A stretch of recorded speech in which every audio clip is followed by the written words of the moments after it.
Okay, welcome to the live stream for July 18th, 2018. I am your host, Dana Morningstar. This is a live stream that we do every Wednesday night at 8:30 p.m. Eastern Standard Time. So welcome, welcome. Hooray is here. Free from narcissistic abuse is here. Slavic Princess, Jennifer. Oh, Audrey. Okay. Kevin, welcome, welcome. How's everybody's week going? What is new and exciting? Dandelion Greens is here. Hazel from Australia.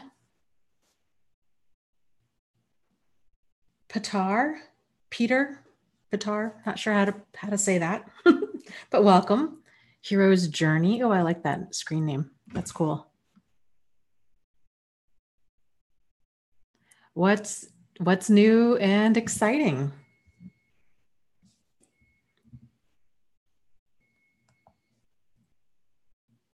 Trappa is here from Canada. Hello.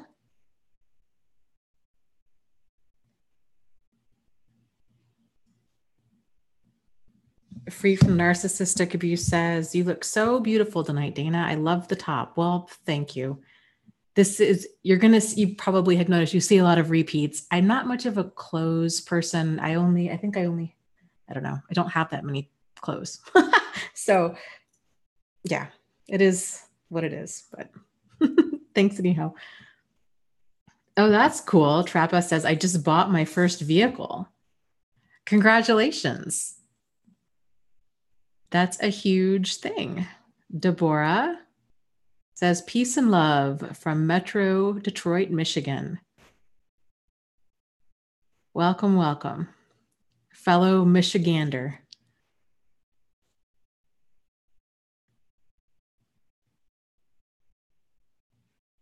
And Kamame is here from France. My goodness, it's 2:33 a.m. there. Oh my goodness. Jennifer is the Canadian living in the US. Well, we just have people from all over. Oh, Mohammed is here from Egypt. Wow. Teresa says, "Hi from Nebraska." Says, she says, "Hope the house is okay." House is still being worked on. As I think most of you guys know by now, we had a major house fire May 2nd, I think it was. And we actually just got the itemized list from the insurance company the other day. $93,000 worth of damage to the house. So thankfully we have insurance, and we'll see now that we're starting to do repairs if it's going to cover everything that we're hoping it's going to cover. So we'll see. But, as of right now, we are safe and in an apartment, and we've got a roof over our head, and the cats are fine and we're fine. So that's the biggest thing. So, but thank you for asking. Oh, how exciting. Hooray. Just registered for a writers conference. How fun. I love things like that. I'm going to a writers conference in November, I think it is, in Las Vegas, which I'm super excited about. So it's interesting. So you guys probably also know this. I have been working on turning my 2 books into audiobooks.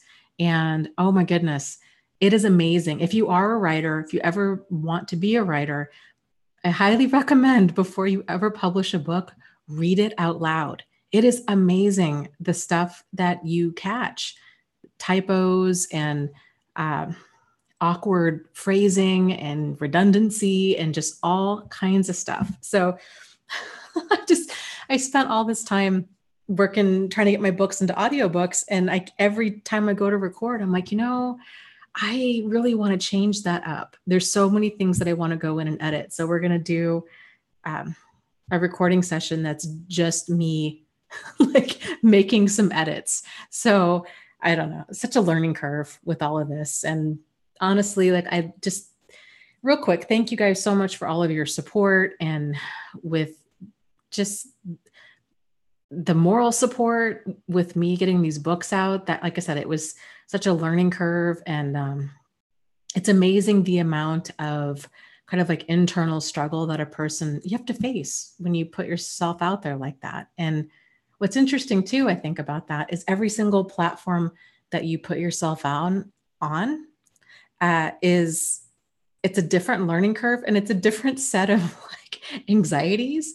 It's strange. And I kind of thought, oh, I'll be fine. I've got a YouTube channel and I do a podcast, and, I'm used to kind of putting myself out there, and I'm used to dealing with, a wide variety of like constructive criticism and some not so constructive criticism. But man, it's really difficult to put a book out there and to just kind of let it be and to not want to sit there and defend it. So that's been its own challenge for me. So.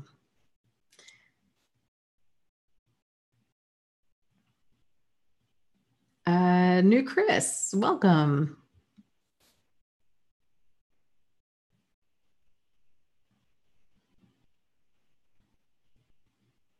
Oh, very cool.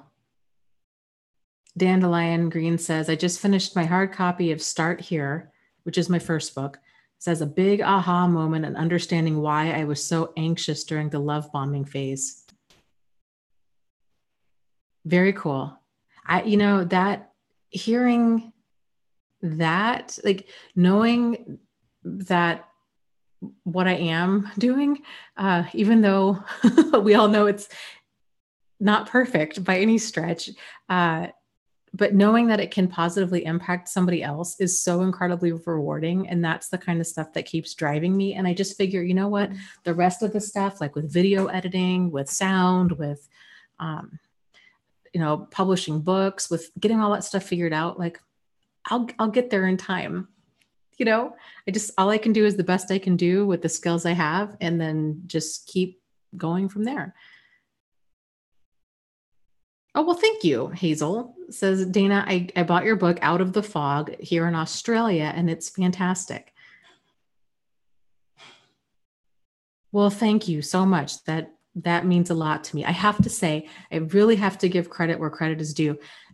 I feel I really like that book, and I like it in big part due to Lucy and all of her contributions to that book. She just gave me so many notes about it and just had so many wonderful things to say. And she just was such a big part of it. So I feel like if that book is really a solid, good book, it's in large part due to her. So let's let that be said. Let's see.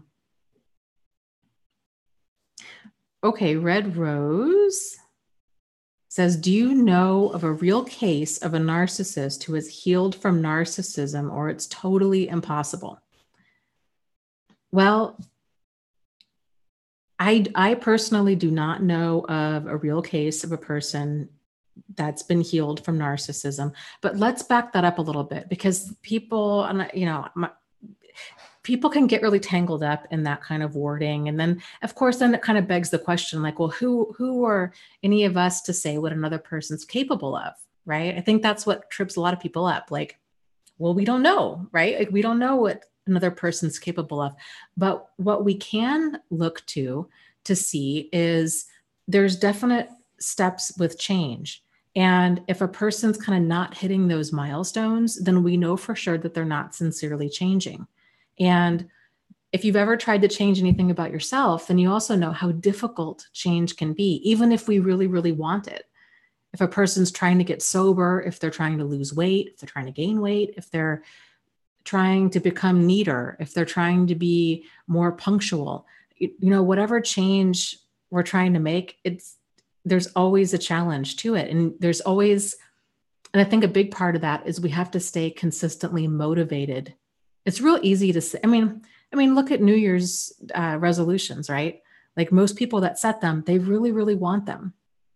And they join a gym and they're taking a bunch of action, but then they fizzle out. By February, nobody's in the gym. and it's hard to keep that consistent motivation. And so if you think about people, narcissists, or people that really by and large don't have that self-awareness that they have a problem, where they're like, hey, it's not me, it's you. They have kind of this blinding degree of selfishness, this really lack of empathy, lack of remorse. If a person has those character traits, they're not going to realize that they have a problem. And so for all of us, one of the biggest drivers for change is pain. We have to experience some sort of pain from our action to realize, to hit that rock bottom, to have that wake up call of, you know what, I can't live like this. I need to become more organized, or my body hurts. I just can't do this anymore. I've got to lose the weight. Like there's got to be some sort of pain that we experience. And this is why, somebody else that might want us to change, or we want them to change. That's why that doesn't work, because change has to come from within. That motivation, that drive has to come from within. And so even if a person can be kind of scared into like kind of like acting the part or doing all the right things, kind of jumping through hoops. If their partner's like, I'm going to leave you, or I'm going to take some sort of action, they might be like, okay, I'll get into rehab, or I'll get into therapy, or what have you. But those things are just tools. And a person has to actually want to use them. And even if they actually do want to work a program of any kind, it's a long, drawn out process. And that's another thing too. I mean, if you're talking about like losing weight, right, or getting organized, or becoming sober, you're generally talking about behavior modification in a more like limited way. Right? So like with losing weight, okay, I know I need to cut calories and increase exercise. That's how you lose weight. Or with stopping drinking, okay, I need to not drink. But when you're talking about a person's personality, it's these problematic behavior traits that are interwoven throughout their whole life. It's kind of how it's not kind of, it's how they see the world.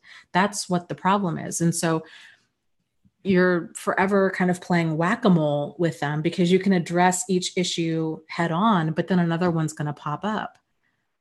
And continually trying to explain these things to them, it's going to frustrate you, and it's going to annoy them.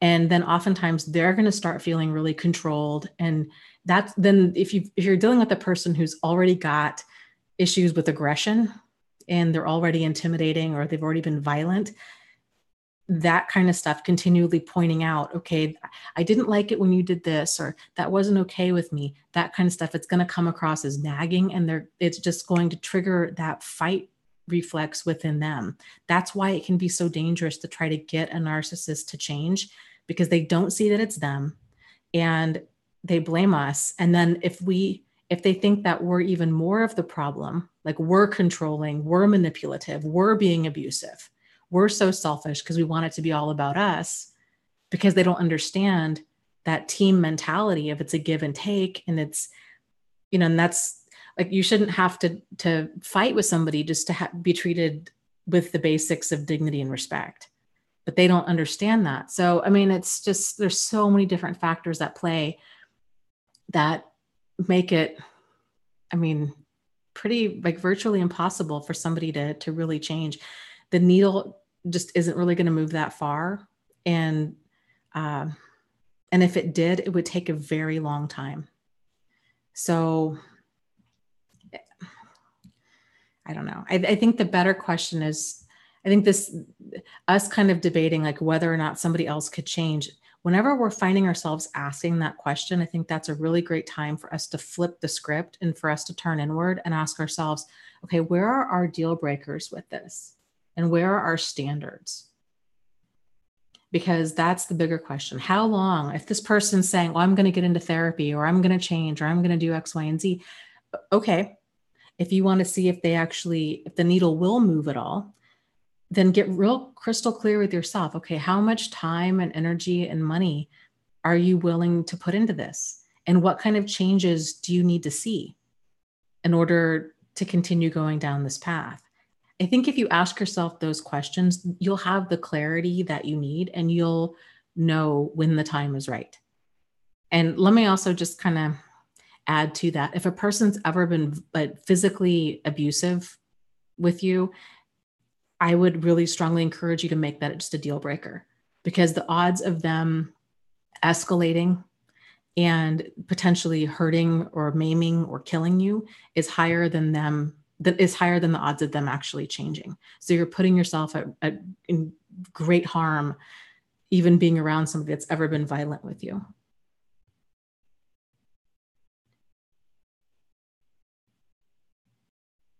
Oh, that's a good one. Slavic Princess says, my new deal breakers consist of the refusal to heal psychological trauma that causes the person to continuously do and say hurtful things. Yes. I think that's a good one. We only have control over ourselves. We don't have control over other people. And it can be such a challenge for us in general to see somebody who has got such problematic behavior. And of course, we have the benefit of seeing things more clearly because we're not them, right? Like, I think it's so much easier to see issues in other people than it is in ourselves. And so because we see a lot of their issues more clearly, it can seem like I just need to be able to get through to them because they are just their own worst enemy and they're causing all of this pain and on and on and on. But it's hard to just realize, we only have control over ourselves. We can't fix anybody. That's a lot of time and energy that's really not going to be well spent. They're only going to end up resenting us. And it's just, it would be a life of frustration for us and for them, really.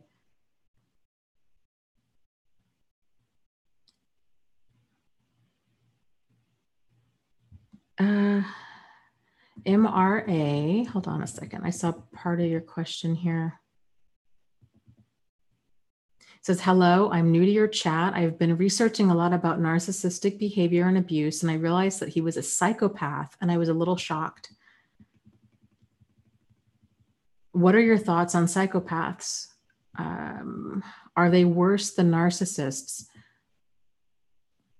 Well, it depends on, there's different degrees of severity with both. But if you're dealing with a person that's lacking empathy and remorse in general, their behavior is going to be really unpredictable. And that can put a person in harm's way very quickly. So I think what's the most important there is for you to realize, okay, I'm dealing with a person who is manipulative, exploitative, has no empathy or very little empathy, very little remorse, probably incredibly cunning and possibly charming. That's kind of just this perfect storm. So as long as you see it for what it is and you're able to distance yourself accordingly, then you really can limit a lot of damage control. And I would strongly recommend you distancing yourself. Like, there's nothing, you're not going to get any of your emotional needs met. Like, it's not going to be a relationship based on mutuality. So if you have to have contact with them because you have, children with this person, then depending on what their previous behavior has been, and I guess it depends too on like how they are with their children, but I would see if you have a therapist, if you could talk to them and express your concerns and possibly see about getting like monitored visitation if they've been dangerous or destructive, and just kind of lots of different factors at play.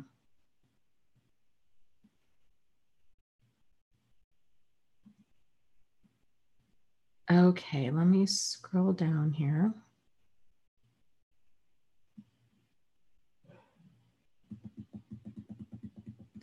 Okay, Gina, you were talking about, well, actually, Gina, I need to find your first part of your question, but real quick, guess who asks, do you have any sources of information about how to stop being codependent? It just sucks. I did a video series I did a few videos, I don't know, maybe 6 or 7 videos on codependency. I think it's called Red Flags of Codependency. That's, I think, a good starting point. I would say one of the better books we've read recently, and there's 2 videos. We actually did 2 book club videos on it. It was Codependency for Dummies was the book. And that book is chock full of information. So even if people are listening to this and they're like, you know what, I don't know if I really identify with being codependent. I think I was more manipulated than anything else. And this really isn't a pattern in my life. This is, was just more of like a one-time event. And I don't really feel like I have codependent ways of relating to people. I think I was just a nice, normal, decent person who didn't realize these kinds of people existed.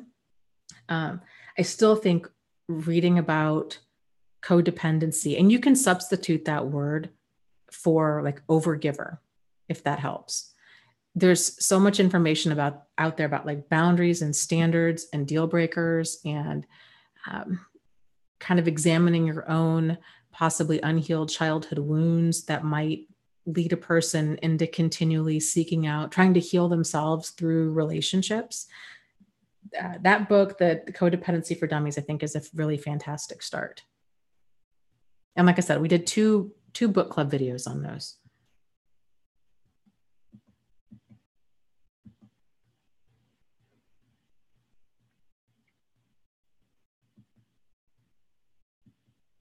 That's interesting. Red Rose says, my female friend, who's a narcissist, always sexualizes my innocent words and calls me a lesbian.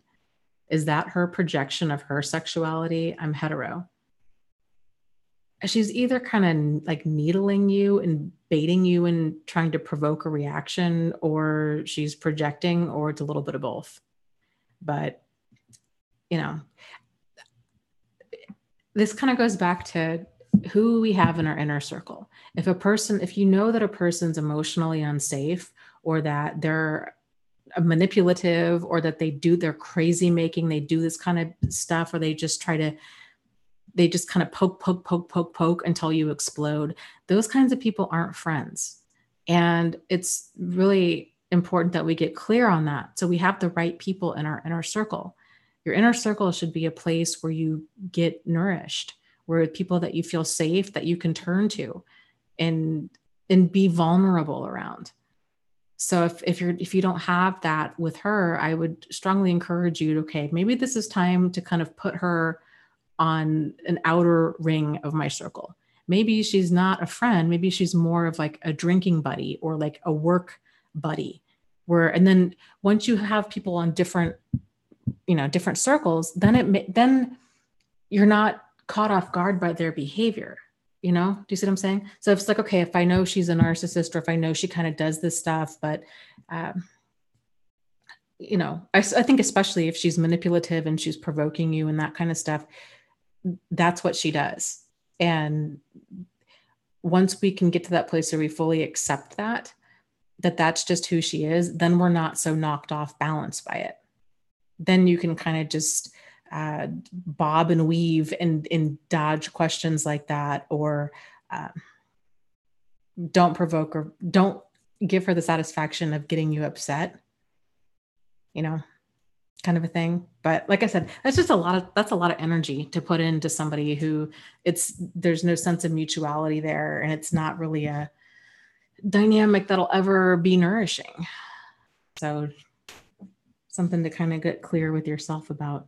Okay, so Gina, let me find your question. It says, I feel like this man at work is trying to provoke me intentionally, but I can't address it because I can't prove that he got this info from my ex. This man sits next to me at work. I wonder how I can distance myself from this toxic guy at work. Well, you don't have to engage in any conversation that you don't want to engage in. So, and if you're kind of getting that vibe, like, this guy seems to know things that I don't know how he would know otherwise, or I feel like he's just kind of, needling me with some stuff. You can either change the topic, or really it's going gray rock. It's just acting like it doesn't bother you at all. And that can almost kind of get to where it's entertaining on some level, because then they start getting irritated that they're not irritating you. So if you can practice, if he kind of hits or pushes certain buttons with you, if you can kind of prepare ahead of time of certain things that you can say, instead of just getting all ruffled, just act like it's totally no big deal. Totally no big deal. Like that was so yesterday's news. Like, dude, I'm so over that. Like it's pathetic. It's kind of pathetic that you're even bringing it up. Like I'm so over it. Do you see what I'm saying? Like you're just so unaffected. Like you just could not even care less. And once you stop giving him that reaction, odds are, well, he'll either do two things. One, he'll either back down and realize like, oh, okay, this is not working, or he'll kind of up the ante and keep trying to push more and more buttons. But if you don't give him that reaction, eventually he will stop.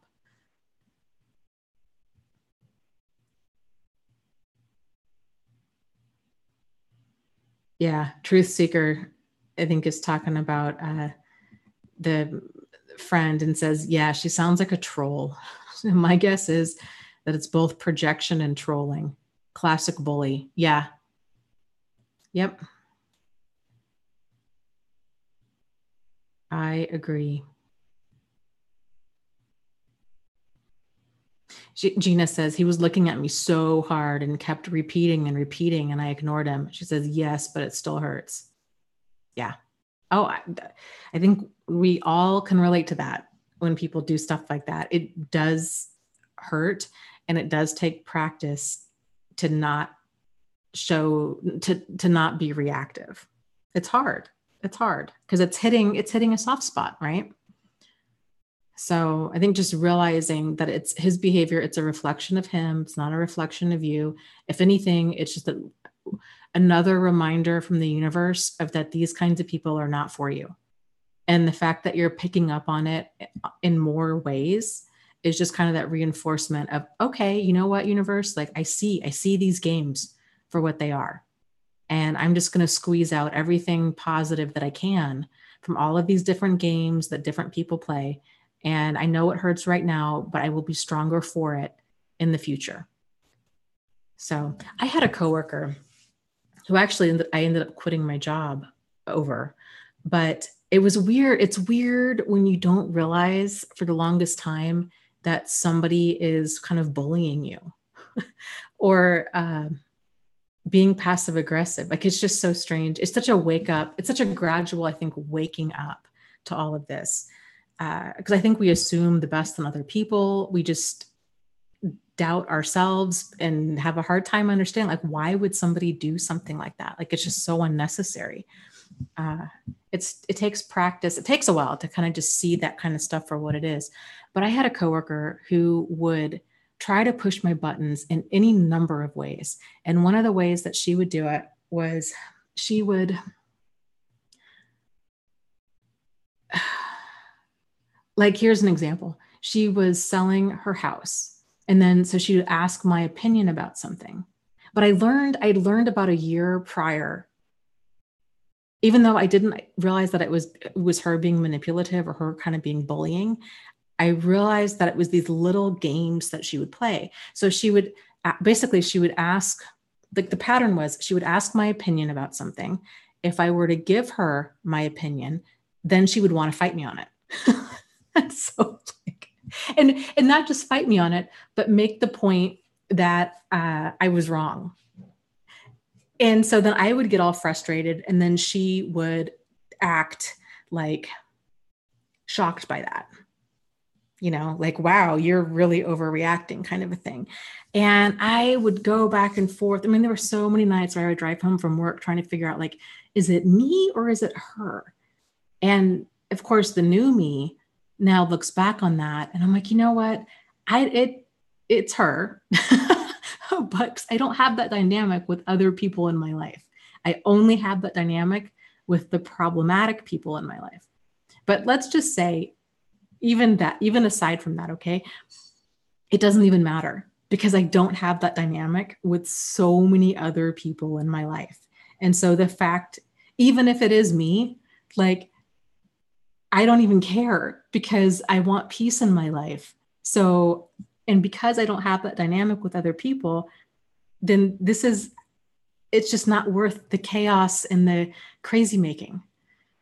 So yeah, it's frustrating. She would also kind of needle me about my weight. And it was always kind of cloaked in concern of like, oh, we should really go to the gym together. And she just would start talking about everything that she was doing that was, you know, uh, that she was always trying to lose weight, and she was, didn't have any weight to lose, but like if she was eating healthy, she'd make it a point to bring that up. It was always just kind of these subtle, like passive aggressive kind of little jabs. I don't know how to describe it. And I don't, like I said, I don't have that with other people. And it's not like I was eating stuff that was super unhealthy. And even if I was, it wasn't like I asked her opinion about stuff or wanted to discuss my diet. Like it was just, oh gosh. Yeah. It's hard when people are like that at work and trying to distance yourself. Gina says, yeah, it sounds to me like she was trying to get you to believe that you had some flaw that she was going to make you fix. Oh, it was this continual kind of just passive aggressive little things like that. And most of them were little things like that where I would leave the conversation just feeling like that was kind of weird, or trying to just replay it. Like, why am I feeling this frustrated and upset and defensive? I would leave feeling defensive. Like, why am I feeling like this?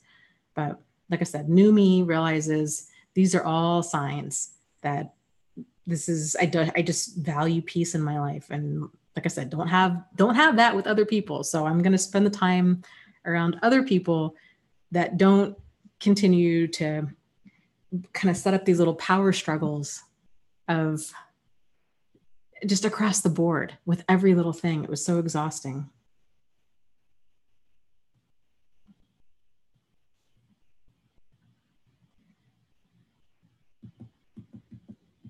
Okay. Jennifer says, back around Christmas time, my coworker invited me to his place because we found out we were neighbors. So I went and got along well with his fiance. Later on, I found out he broke up with her. They have a child together. And this girl at work broke up with her fiance so they could go out. She's now pregnant. Recently, my neighbor's ex-fiance asked me if I wanted to go to the pool with her and her son. I don't have a lot of female friends, so I want to go, but I'm afraid of inviting drama into my life. What should I do? Well, I think if you think that you can kind of keep it separate, and I definitely wouldn't stir the pot, so I wouldn't be talking to her about him and vice versa. But if you can kind of just keep things separate and just keep things at a surface level, so keeping your conversation pleasant and polite in case things, because you don't know if she's emotionally safe, you don't really know a whole lot about her yet. So kind of just proceeding slowly and seeing if you're kind of getting that drama vibe of like, is this really going to stir a bunch of stuff up? And is she going to be asking about him? And is he going to be asking about her? And, if it's going to be like that, then if you kind of keep things at a surface level, you'll be able to extract yourself from that situation with like minimal drama. So you could always try it and just kind of keep things light and see how it goes. But I think you're wise to have that on your radar of like, yes, this could be some potential drama. Truth Seeker says the contrarian, LOL. Yes, that's so true with my frenemy, my old frenemy at work. That was exactly what that was. And I just don't do that any kind of stuff anymore. Oh, Doreen, so true. I hear you. It says, boundaries. What are those? I wish I'd known about them and that I deserved to have them years ago. Yes. Yes, it's just such an important piece of things. It's just amazing that anybody's life works when they don't have a conscious awareness of these things. And I really do think that people need to have a conscious awareness of standards and boundaries and deal breakers, and kind of learning to understanding that our emotions are a big piece of how we kind of perceive our environment. And if we're out of tune with that, if we're continually minimizing that and thinking, oh, it's just my perception of events, it's like, and then continually doubting ourselves and thinking like, oh, it needs to be something that's really extreme in order for us to take action, then, I mean, it's a recipe for disaster.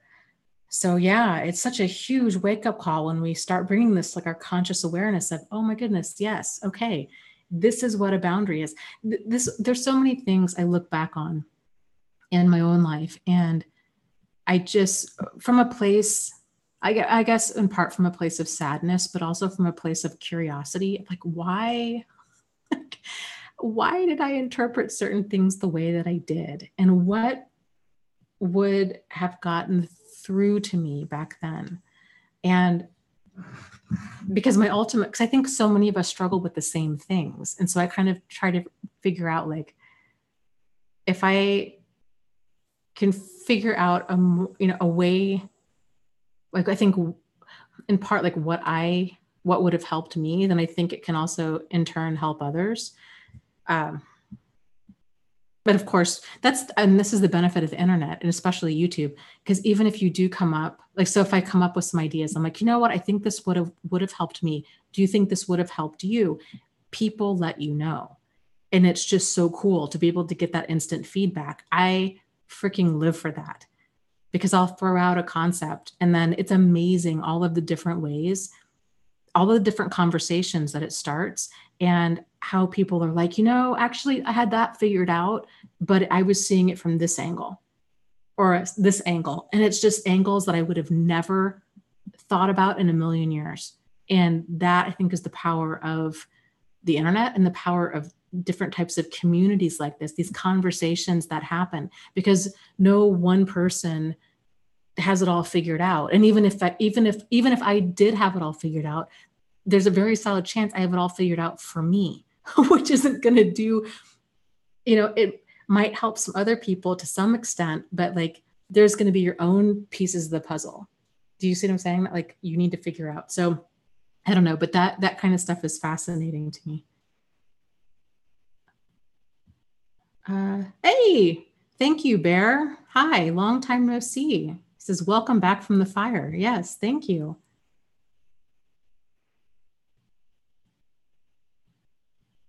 I'm working, Doreen, I'm working on a book right now, and I'm hoping the second draft of it, I'm hoping to have it done and published by like the end of August. And I'm thinking it's going to be called The Narcissist's Playbook. That's the working title, at least right now. It's all about manipulation and how different ways that it comes across, and different strategies to kind of counteract it. And then there's a section on there about boundaries and kind of how to assert ourselves and when to know a boundary is being crossed, and trying to nip this stuff in the bud as early on as possible. Because, again, most normal, decent people, we're not even socialized to understand what boundaries are. It's this kind of idea of, oh, we just need to be nice and everybody is a friend, and, forgive and forget, and our compassion and our love just must be never ending. And, hurt people, and, love your neighbor as yourself, this kind of stuff. And that's all great but it's incomplete. It's missing context. And so when you're dealing with like a pathological person, it's a total game changer.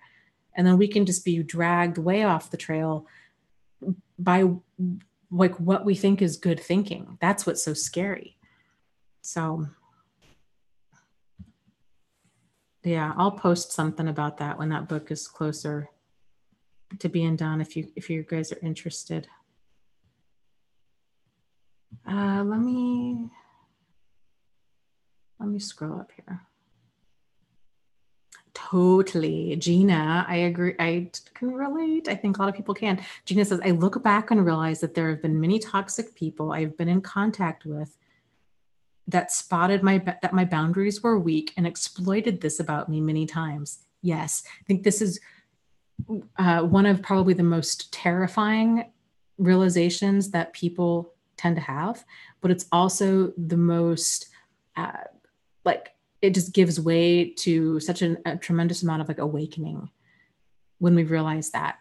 So it's definitely a big stage in healing from all of this. Is just, most people, and I've said this a million times, most people tend to come to channels like this because they have this one primary relationship in their life. It's generally like a parent or a significant other. And they're just like, what on earth happened to me? I felt like I was just got tangled up with the devil. Like, I don't even know how I got here. What I'm experiencing is so far outside the realm of normal problematic behavior. Like, I am just blown away. I just did not know people like this existed. And if I did, I didn't think that I'd ever get tangled up with one. I always thought that kind of stuff happened. You see it on Dateline, right? Or 2020. Like, this doesn't happen to just normal people. And so there's just all this confusion there. And then when they start kind of getting into this and they start learning about manipulation and learning about narcissism and learning about abuse and learning about this, it's like, oh my goodness, actually, I've had quite a few of these people in my life over the years. And like, how did that happen? And then there's this kind of this transition period where the more people start learning about all this, then they start to question, like, maybe I'm being really hypervigilant and I'm seeing narcissists everywhere, or I'm seeing abusers or manipulators everywhere. And other people around you might even tell you, hey, you know what, I think you need to not keep watching that stuff because you're paranoid. Like, you think everybody's a narcissist. And I will tell you what I have experienced personally and what I've experienced. We've got a support group with like 53,000 something people in it. And then there's another group with about another 1,000 people in it. Actually, and then the website group with, 4,000 people in it. That I would say, like, almost 100% of the time, what's really going on there is that people, they're waking up to it. They're seeing it more for what it is. It's not hypervigilance. It's not you being dysregulated by the abuse. You're seeing other people's behavior clearly for perhaps the first time ever. And that's wild. And it's really it's terrifying because it's like, oh my goodness, what else have I been glossing over and just refusing to see clearly, and why, So there's just a lot of growth that can come from kind of that stage where you're at, where you're like, you know what? Yeah, there's a lot of manipulators. But I think the kind of the cool part about all of that is the more you're around different types of them, because they all come across in different ways, because at the core, they're all people and people are all different. So the more you experience these different little boundary pushes and these different little manipulations in different ways, it gives you practice with like asserting yourself or kind of pulling back or understanding the difference between an emotionally safe person and an emotionally unsafe person, or if there's certain topics that like you can just slow it down. Sort of like what I was saying with that one former coworker of mine. I really felt like a scene in The Matrix, where the agents would fire a gun and Keanu Reeves would be able to he'd be able to see the bullets coming and he'd slow motion, like move out of the way. When you can see this kind of stuff coming, it's so much easier to just get out of the way, versus before it would just knock us off balance and we didn't know what was going on or why we felt this way, or if it was us or if it was them, or you just get so lost in confusion. So, the earlier we kind of see this stuff, then the more we can adjust our approach with these kinds of people and get them out of our life quicker. Or like I said, or at least adjust to them differently. So, and I really think one of the biggest things, the biggest parts in that is so many people tend to want to give other people the benefit of the doubt. We don't want to be rude. We don't want to overreact. And so this kind of these little, it's like little plumes of smoke, right? Like, oh, that's kind of weird. That's kind of a problem. Oh, I feel defensive.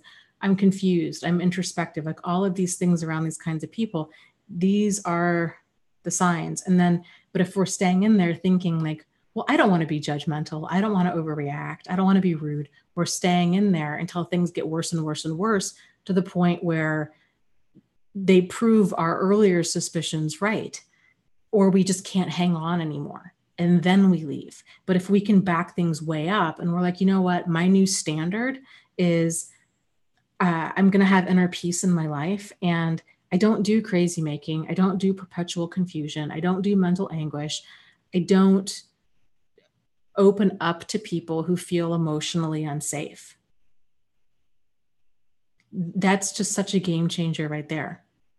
And to get so grounded in yourself about that, that even if you're in a room full of people that maybe even normally have your best intentions in mind, friends, family, therapist, what have you, that you're not looking to other people to agree with your decisions about that. You're like, you know what? I have to be able to have peace in my life. And, like, I'm not afraid of like missing out on good people because this situation is not going to work. Even if they're a great person, if it's causing me a ton of mental anguish and perpetual confusion, that I'm not missing out on anybody. And I think just knowing that and realizing you don't have this dynamic with everybody in your life. It's only the people that are emotionally unsafe or that are problematic in some way. So once you can kind of realize, like, take comfort in that, it makes how you adjust to the situation so much easier.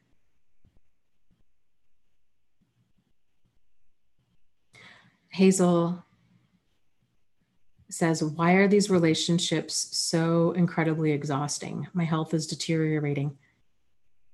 Because I think in large part, we're trying to continually make logical sense out of illogical behavior. And it's just a lot of mental energy that we're exerting. And plus, if they like to play a bunch of little games all the time, you're playing a bunch of games all the time. So it's emotionally draining to continually be on edge and walk on eggshells and second guess somebody's approach and to try to navigate this unsafe environment. That's why. And that's a good sign. I mean, if we're out of alignment in some way, shape, and form, one of the biggest kind of late indicators with that is our physical health. So if things we start to feel like, so let's back it up. Early on, if something feels off, we start feeling off. We start feeling out of alignment, right? A little off kilter. Like, that's confusing. That's odd. That's weird. Did I hear that right? Did I misremember that? Like, this is just strange. Why am I feeling this way? Right? And that perpetual confusion, that mental anguish grows and grows. And then now we're losing sleep. We're becoming more anxious. And so our symptoms grow and grow. Right. And so it keeps progressing. That's kind of almost like the cool thing about this is just what an amazing thing our brain is, how it processes information. It's going to keep trying to get through to you. And so if it's not getting through to you emotionally, then it's going to be like, okay, then the stuff starts manifesting physically: backache, neck ache, headaches, irritable bowel kind of stuff. Sleeping too much, not sleeping enough, gaining weight, losing weight, all kinds of issues with inflammation. It progresses. It's literally a toxic environment, and it can make a person physically ill, makes a person psychologically ill, and it can make a person physically ill if it's not addressed.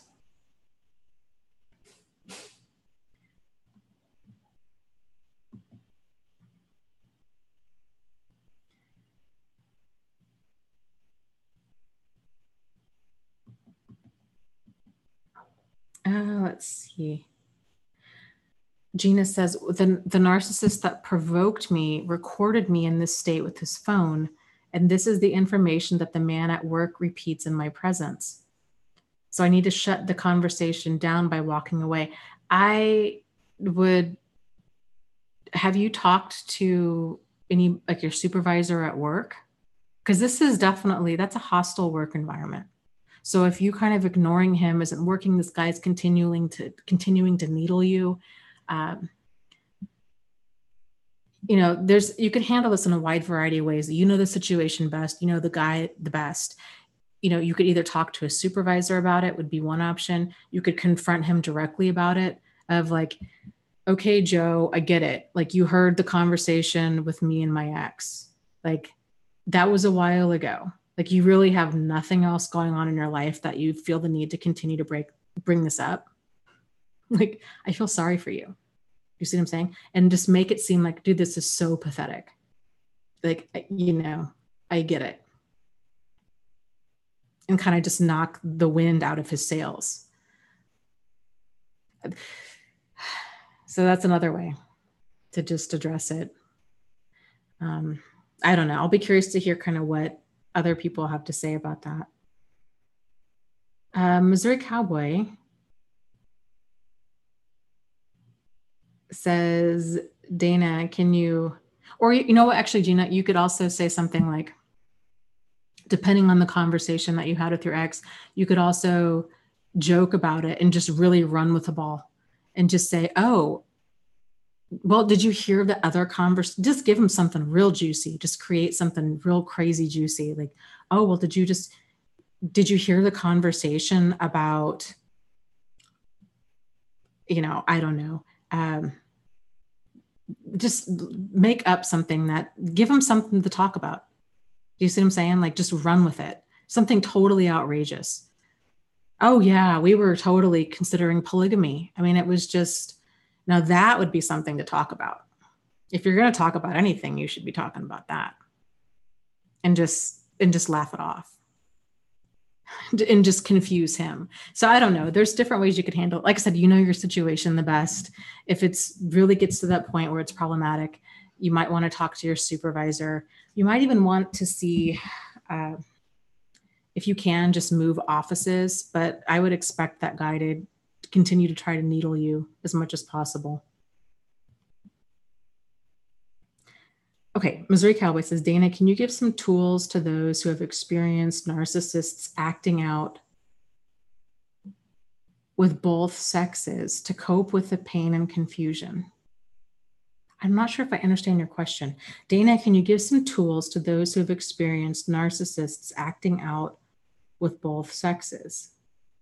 Okay, are you talking about like if a person, so like if I was in a relationship with a man, if that man was a narcissist and he was either bisexual or he was saying that he was straight, but then he was also involved with men, is that kind of what you're talking about?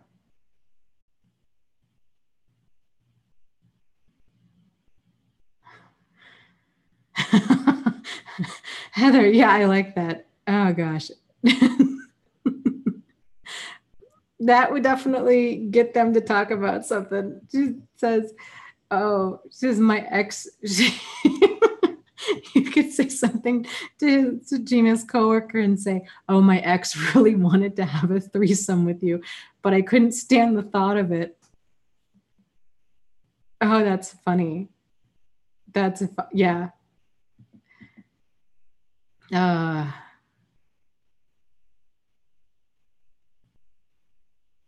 Okay, let's see. Slavic Princess says, what's even more hurtful, yes, she says, what's even more hurtful is when you come across a very hypocritical person that is portrayed as a healer of narcissistic abuse. She always reveals invaluable information on narcissistic abuse, but with a lot of vile language at times. I will tell you, here's the thing with manipulative, problematic people, they exist in all different walks of life. They can be, I think, especially where there's vulnerable people. So like spiritual healers, support groups, whether that's AA, NA, OA, narcissistic abuse, you name it. So the time generally will tell us everything that we need to know. So and I get it. It's so easy to think like, oh, well, this person talks about narcissistic abuse, or they're running a support group or whatever. They're instantly emotionally safe. And then to later find out, oh my goodness, no, they're not.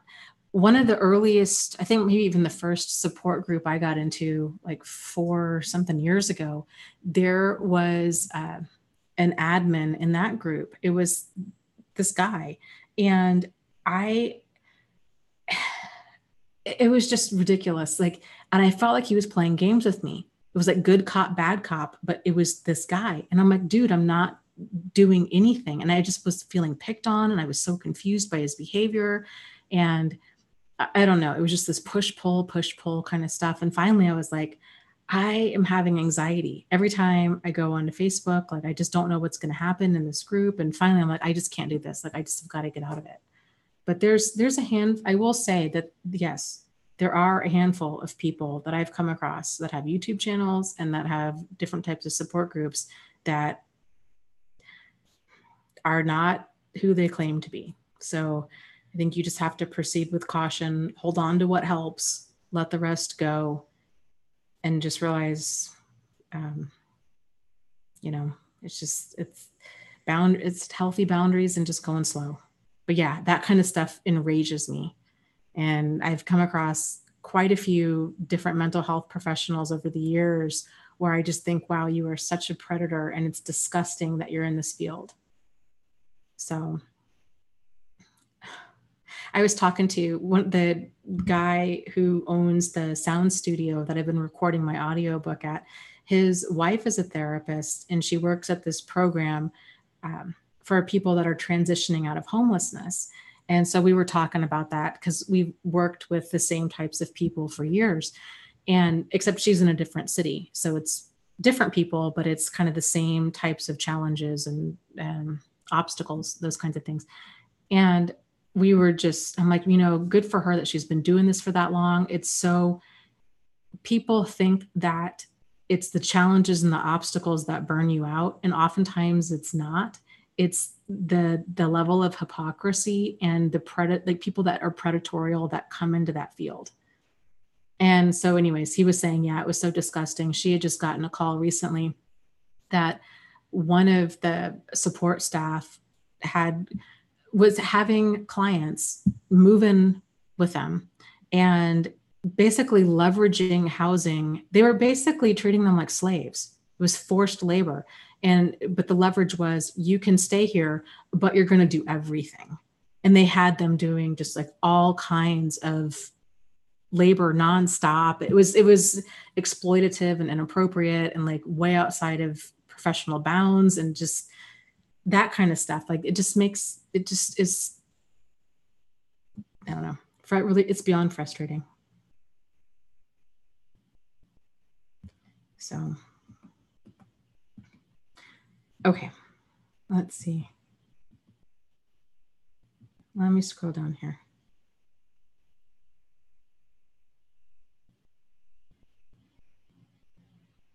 Yes, Slavic Princess says, even though I haven't healed a lot, it's still obvious when a person hasn't even done any inner child work. Dana, you're consistent with your word and have actually healed. I try to be consistent with my word. As much as I possibly can. I think that's a big part of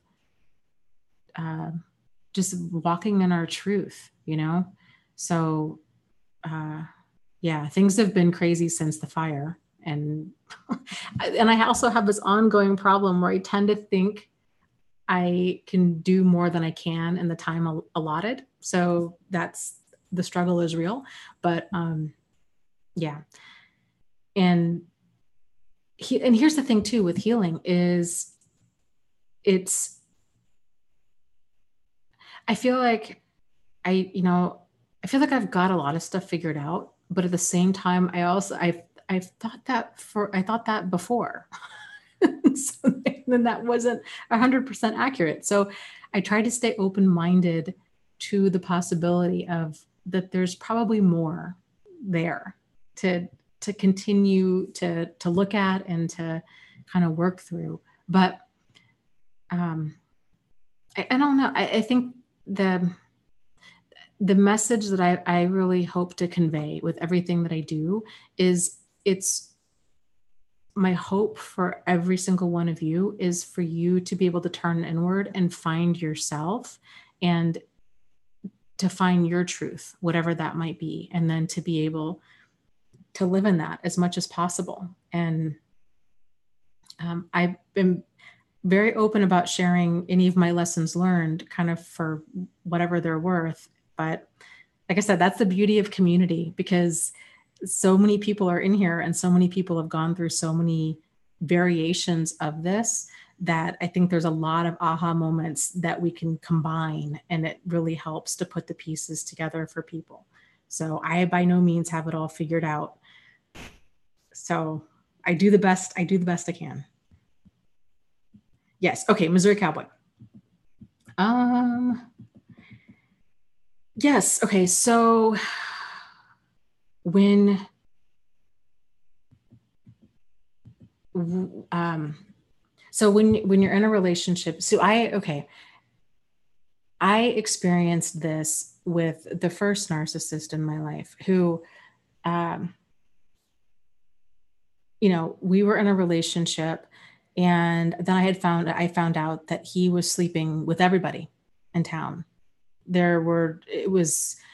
there was ever a person that had an issue with sex addiction, I would say it was him. But I feel like that even kind of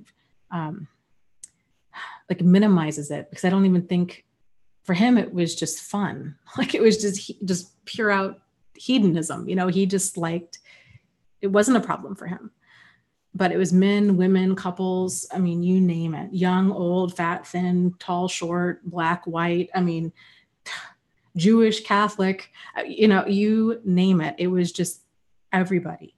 And that was really a shock to see that and to think about like what he could have exposed me to. But yeah, I would think if a person thinks, okay, I'm in a straight relationship or I'm in a gay relationship, and then to find out, oh my goodness, like this person isn't who I thought that they were. They're actually either, and maybe what can be even more crazy making is when a person is maybe homophobic, or maybe they're, I don't know, heterophobic. I would imagine that would also exist. Like, oh, I would never be with a woman, right?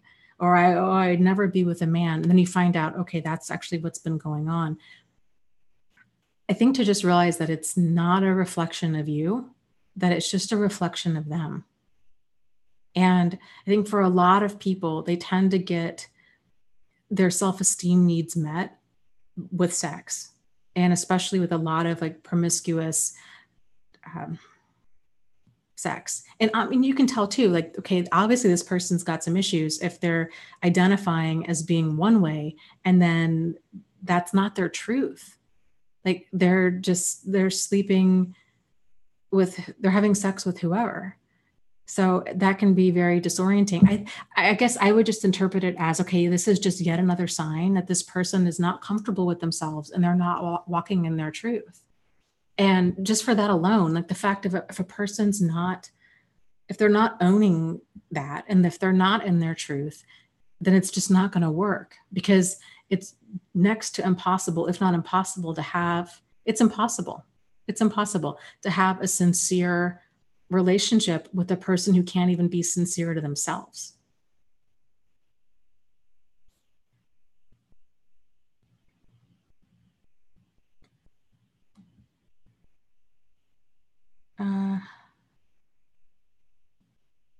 Let's see. Oh, well, that's interesting, Truth Seeker. It says, I discovered that I can actually observe, not absorb, the inner critic. Can you elaborate on that a little bit more? I feel like I can do that to some extent, but at the same time, I feel like in my own life that there's some like deeper um, stuff there that really flies under my radar. Like sometimes I can catch myself thinking things like just being really tough on myself, you know, or just being mean to myself. And then I can catch that and I'm like, Dana, seriously, stop. knock it off, you know, and then I'll try to replace that thought with something that's more constructive. But I would be curious to hear kind of what your experience is with that. And how did you hear your inner critic voice before? And if you did hear it, did you just think that it was truth? Or did you not hear it before? I'll be curious to hear what you have to say. Let's see. Noah asked half of a question and then it got cut off. I hope that you're still typing, Noah.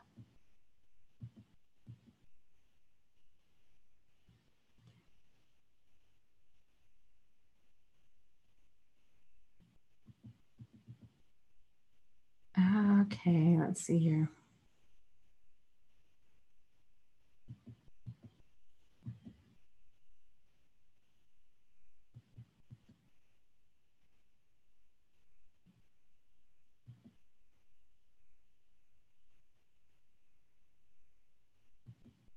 Hazel, okay, that's a great question. It says, somebody asked about gray rock. Is it possible to do gray rock while you're still living with the person? It seems impossible because I'm accused of being rude. I have to sneeze, hold on.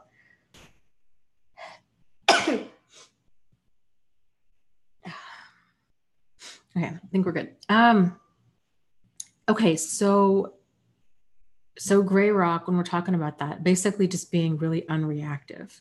So kind of keeping conversation at like a superficial level, you know, pleasant, polite, just you're not sharing, definitely not sharing anything that good that's going on with you.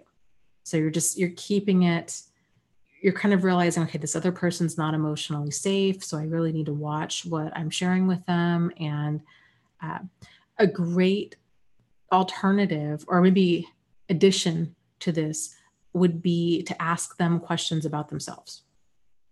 So even if you don't care, it kind of turns the topic off of you and onto them. It's interesting when you start realizing, okay, just like we all have our own strengths and weaknesses, so do they. And so if you can kind of figure out, okay, what are some soft spots there? You know, are they really interested, I don't know, in cars or in cooking? That you could talk to them about that, or you could ask their opinion, or, you know, what have you. Just kind of deflect it off of you and back onto them. That would be one way to do it if you're still living with them. Or, they're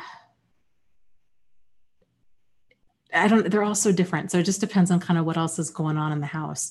You know, if you can fill up the space with, you know, watching movies or listening to music or talking about things that are totally unrelated, things that you know are fairly like neutral, uncharged topics with them that maybe, like I said, maybe more like they're interested in, just to kind of get them off of your back.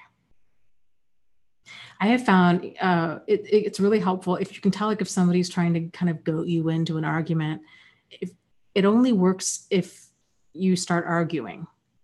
But if you just start agreeing, you know, it's just basically playing the game. So, for example, back to my former coworker, right? So one of the examples, you know, she was going to sell her house and she was asking my opinion about it. And when I was able to slow that stuff down, when I realized, I'm like, this just keeps happening over and over again. Like, I'll give my opinion, then she argues with me about it, and then makes it seem like, why would I know what I'm talking about, kind of a thing. And so one of the ways that I handled that was I started putting it back on her. You know, you know what? I have complete faith that you will handle the situation appropriately. And that, I mean, you've already done all that you can do. Like, you've contacted a few different realtors, and, they would be the ones to really let you know with how to proceed. But I'm sure you'll have it figured out. So, like, not allowing that conversation to continue and then turning it back around on her, and then almost like complimenting her, it just took the wind out of her sails. Because what else can she say to that? I also went apartment, because she was wanting to sell her house, went apartment shopping with her.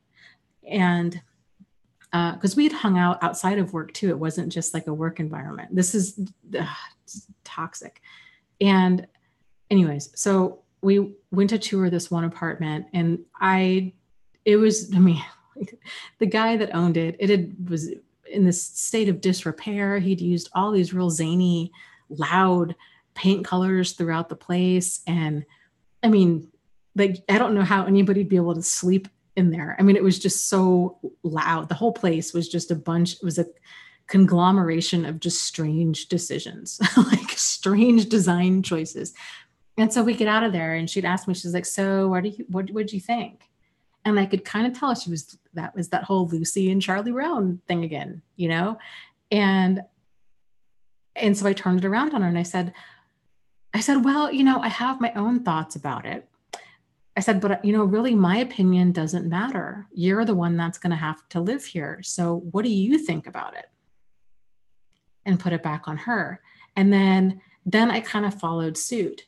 So she was like, oh, well, I thought it was, she was listening to the good things about it, but she kept waiting for me to bring up the elephant in the room, right? Like the zaniness of this whole place. And so she's like, well, it's really light and bright. And this place was so not her. Let me just add. Okay. Like, it was, she would never lived there. And so it was just weird to kind of doing this dance, her trying to bait me in, then me kind of bobbing and ducking and weaving. And so she would be like, oh, it was nice and light and bright, and there was lots of room, and this would have been really nice. And I was like, oh, you know what? Yeah, those were really great features. Like, they really were. That was really cool. And then I just wouldn't give my opinion on it. And I could tell she was just kind of waiting. She wanted me to start talking about the other stuff, so then she could fight me on it. And I didn't. I just wouldn't even open that door, to give her the satisfaction. And I think she might have even brought it up a little bit of, yeah, those are some real wild paint colors or something like that. And I think I just said something like, well, yeah, they really were different.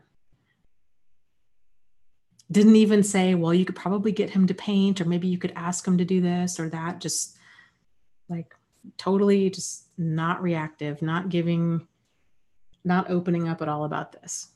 So it takes practice doing that. If you can kind of buy yourself some time, that can really help. Like going to the bathroom, washing your hands, especially if you start feeling like, I feel like this person's kind of trying to knock me off balance, or I'm getting steered into a conversation that I just feel like isn't going to end well. Those are some techniques to kind of get around that.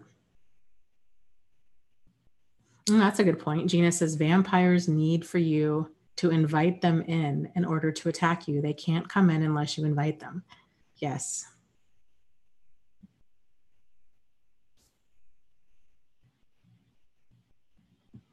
Jennifer says, do narcissists have interests, or are their interests based on whatever it takes to hurt a person?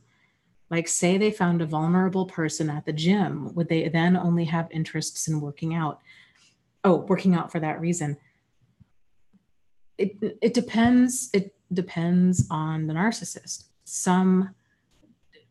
Their interest is in being sadistic and malicious and intentional. And so that is one of their primary hobbies, is seeking out people to destroy them.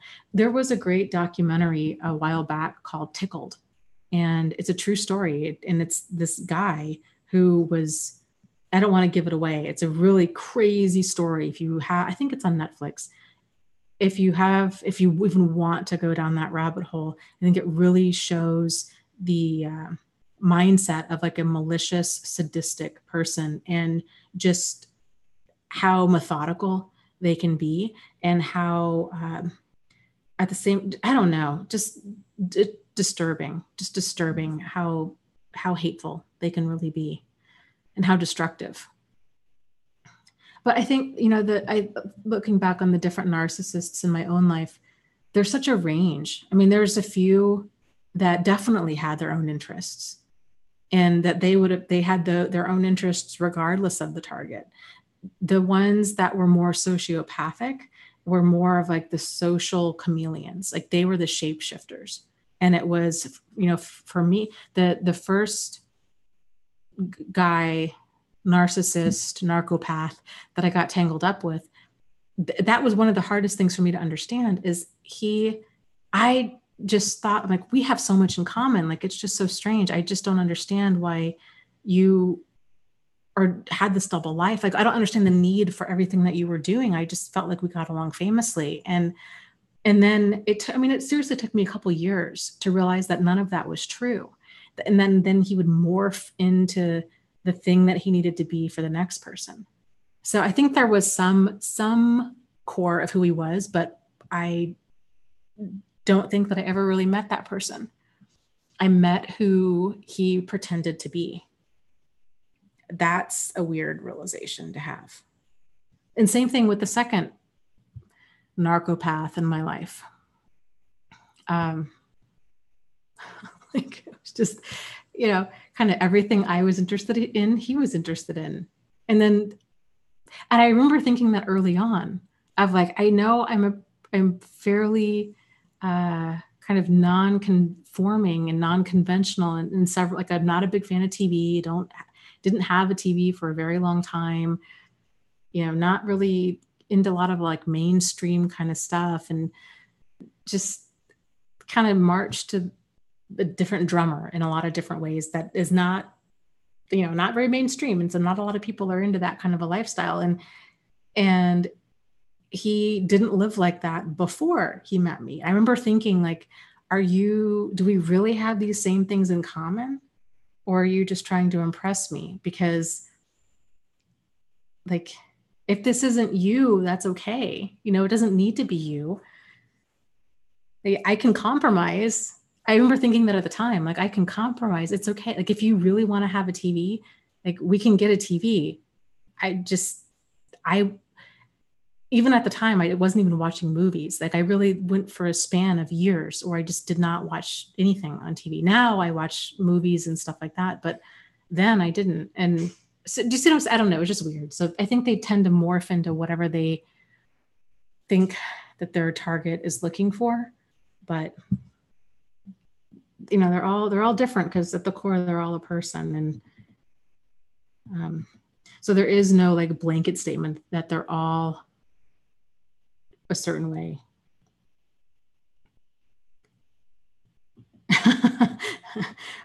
Brandy says, "Oh, your description of that apartment, that was my first good belly laugh in a while."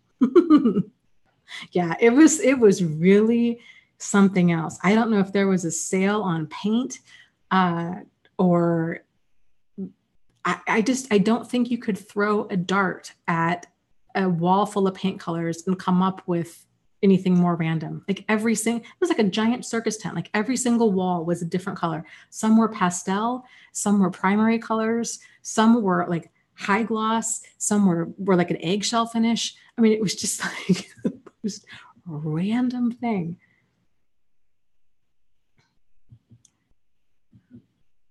Let's see here.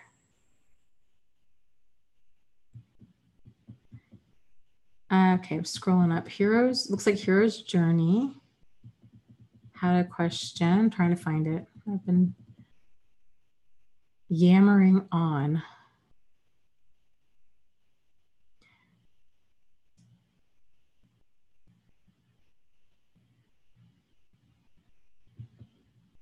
Sonia says, "Hey, Dana, thanks for your wonderful work." Oh, thank you. You're welcome. My pleasure. She says, have you ever met somebody who was only pretending to be a narcissist? Yes, I have not so much a narcissist. I think I've seen more of that like on, I think YouTube. There's a term called malingering. And it's basically when a person takes certain symptoms, either like real or perceived or completely fabricated, and because of some sort of secondary gain. So when I was a psychiatric nurse, we had a handful of people over the years that would come in and they would generally pretend to be schizophrenic. Like that was, trying to think if there was any, those were the ones that stuck out in my mind because it was so ridiculous. And they, I'm sure, heard from other people that were in prison or probably prison, of, hey, you can get on disability if you have certain mental illness. And so they would come in with, and you could tell like they'd heard from other people like, hey, this is what schizophrenia looks like. Or they looked online and then they would act the part. But if you're in the mental health field and if you deal primarily with mental illness, you know the spectrum of how a schizophrenic person presents, especially when they're not well. And you can tell from a mile away when a person's trying to just, pull your leg with it. So that was always pretty entertaining when somebody would say, oh yes, this is, they'd basically put on a performance. And so, yeah, I've seen that I've seen it on YouTube. I've seen it, in my daily life, but it's just secondary gain. I've seen it with people, all kinds of things, pretending to be victims. I won't name names, but there's a certain person on YouTube who has this real, it's outrageous past. And I didn't realize this. I actually had liked some of her stuff early on. And then I began watching more videos. And then I was just like, oh my God, what have I done? Because I'd mentioned her in a few of my videos and I was like, oh, this is just ridiculous. So there's a lot of people out there, I guess is what I'm saying, that pretend to be all kinds of things. There's people out there that pretend to channel, channel the dead. There's people out there that pretend to channel extraterrestrial entities.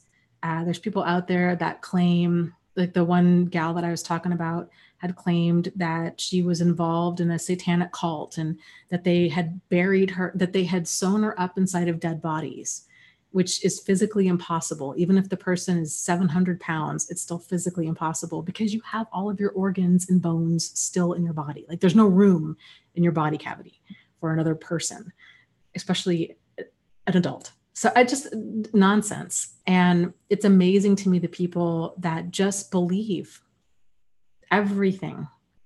I was watching a video today on people that have claimed to be like breatharians and that they have survived on prana, like universal energy, and air, maybe water with a little bit of lemon.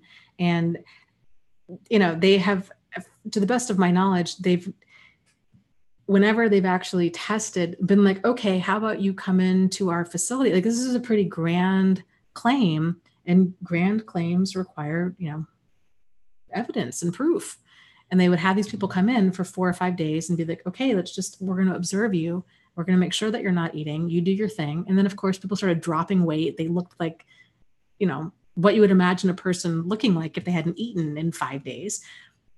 And they'd stop the experiment. But people, like lots of people out there that are delusional, they either believe their own lies or they, generally there's some sort of secondary gain. This is how cults form. So yeah, that was a long answer. But yeah. Okay, let me see. Let's see. What was I looking for? I was looking for, was it Noah had a question a while back, but then there was another.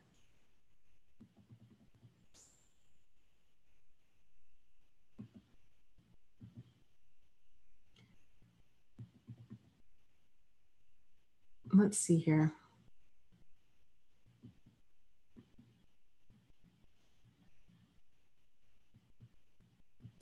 Missouri Cowboy says, I live in the Ozarks, middle of the Bible Belt. Some of the verbally homophobic men, public image, married to a woman, are having sex with other men. It's sad. Yeah. And it's sad on so many different levels. It's sad when a person feels like they can't be themselves. It's sad that other people get roped into that, like that you're married to somebody and your life is a lie. My mother's good friend from college married her college sweetheart. They were married for like 40 years before he finally came out that he was gay. They were missionaries. So there was a lot of kind of this religious expectation, and they were married, they had children, they had this whole life. They had, his identity was being a straight married man that had children, and that was a missionary. And that was his identity. And so having to recreate that whole identity, but it was really sad for her because her 40 years of her life was a lie. But yeah, I think that happens more often than a lot of us realize. Okay, let me see. I'm scrolling up here. Okay, True Seeker, thank you. She elaborated on that, the inner critic question. She said the inner critic is usually like a hologram of an abuser.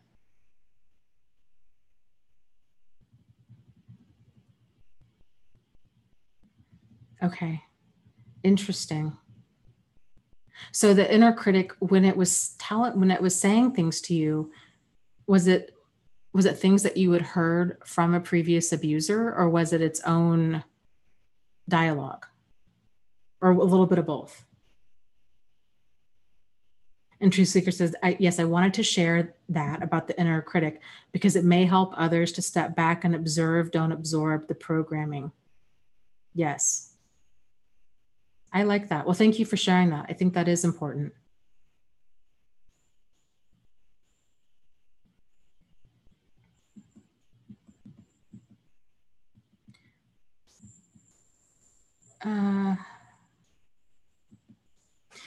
Missouri Cowboy says, yes, I feel like it's a part of their false face, the public image, like a pastor or a deacon in church, the faithful married Christian, yet behind the mask.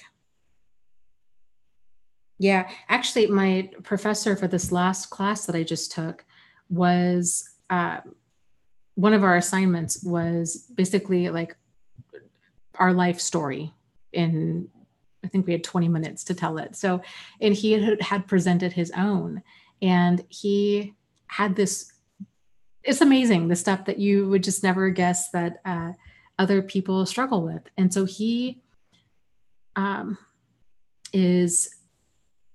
he had kind of had this series of different jobs. Like he started off really wanting to be a police officer, and then couldn't get into the academy and was really kind of lost at sea for a while, and then ended up becoming a pastor and was really involved in his faith and had this whole congregation and everything. And then he was very overweight.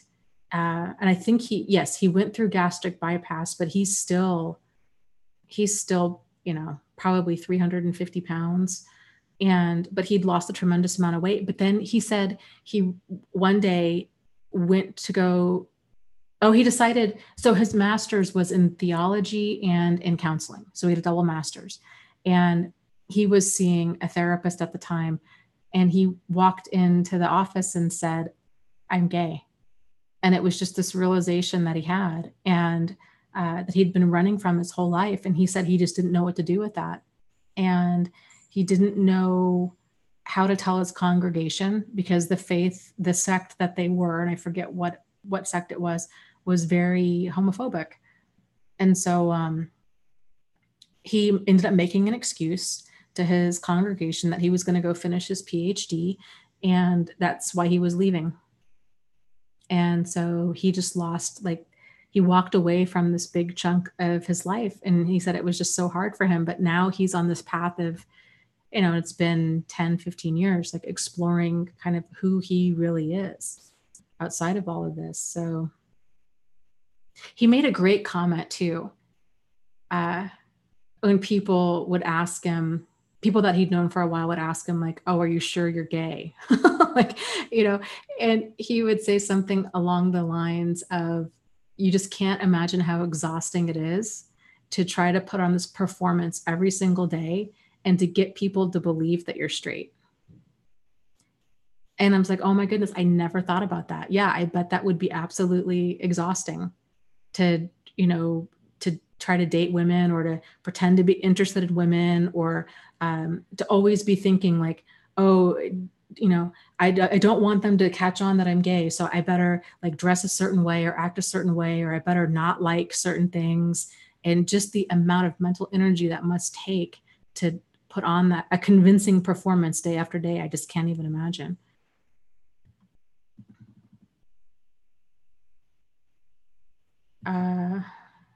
Okay, so Truth Seeker is talking about inner critic stuff and says, it's not my thoughts, it's the programming, like Lisa Romano says. Yes, I really like her work, and I love her mindset on that it's not us, it's toxic programming, it's faulty programming that so many of us got at an early age. Yeah, I think that's huge.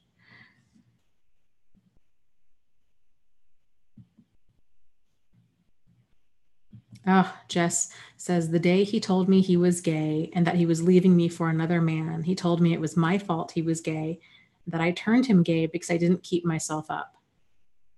Well, that's incredibly hurtful. But it doesn't work that, I mean, that, right? I mean, it doesn't work that way. It's him justifying to himself why he's gay, because he just can't handle the truth. A straight guy, if a straight guy was leaving and he's like, hey, you know what? I don't know, you've gained a lot of weight, or I wish you did more with your appearance or whatever, they would leave and go find another woman. They're not going to go leave and find another man. Like, that just doesn't need to, 2 + 2 does not equal 4 there.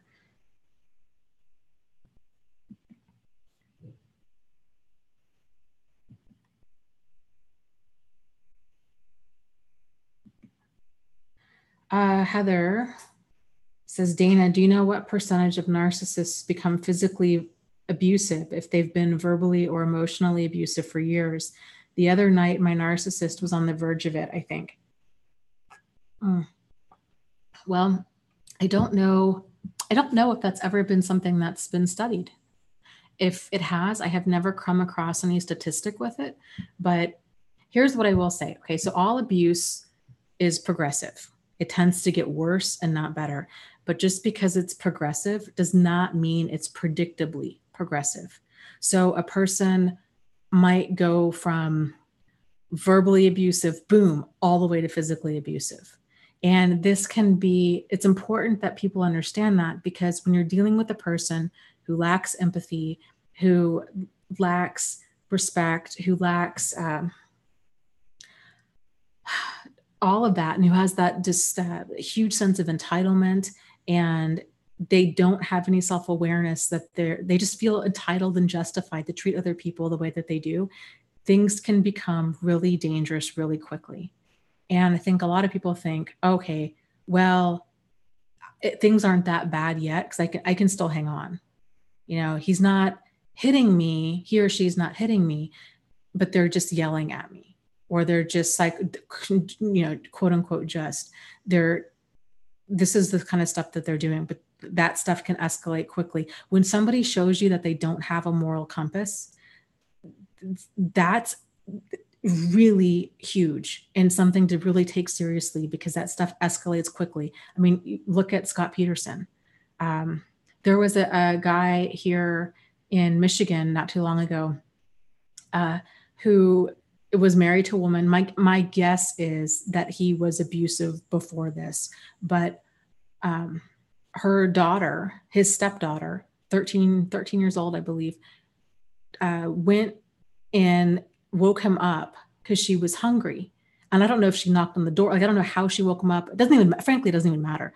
She woke him up because she was hungry, and he killed her. He stabbed her to death. And then he set her body on fire.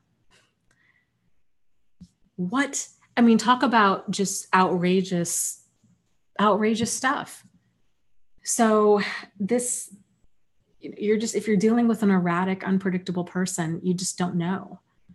We had one of our former clients where I was working. Actually, here's two stories. Now that they're public knowledge, and I think they've both gone to court by now, because this was a couple of years ago. We had one guy who was upset that his pharmacist wouldn't refill his prescription. And so he pulled a gun and shot the guy in the face. And then he went home and he shot and killed his neighbor in front of the neighbor's little girl because he didn't like his neighbor.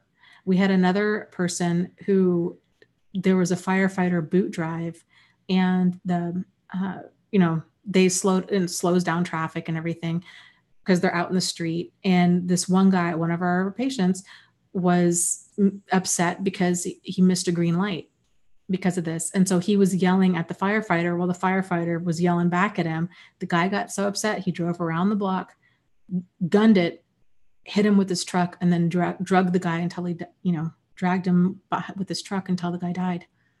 So this kind of stuff, like there doesn't need to be like this intimate level of connection, I guess is what I'm getting at, for them to snap or for them to become violent. Like, and it doesn't take a lot. So it's not like it has to like build up with a certain person over time.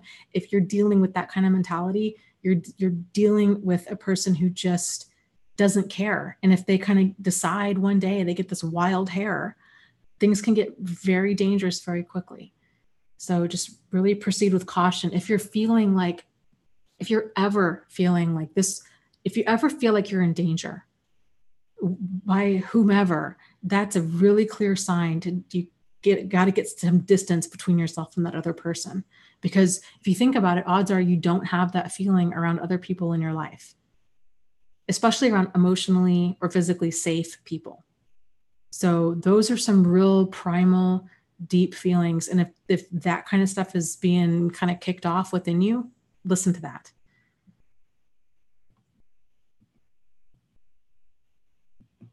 Gina says, the narcissist I was involved with was arrested on a felony charge and served time in jail for assaulting the mother of his child. He never told me. I found out after the relationship ended.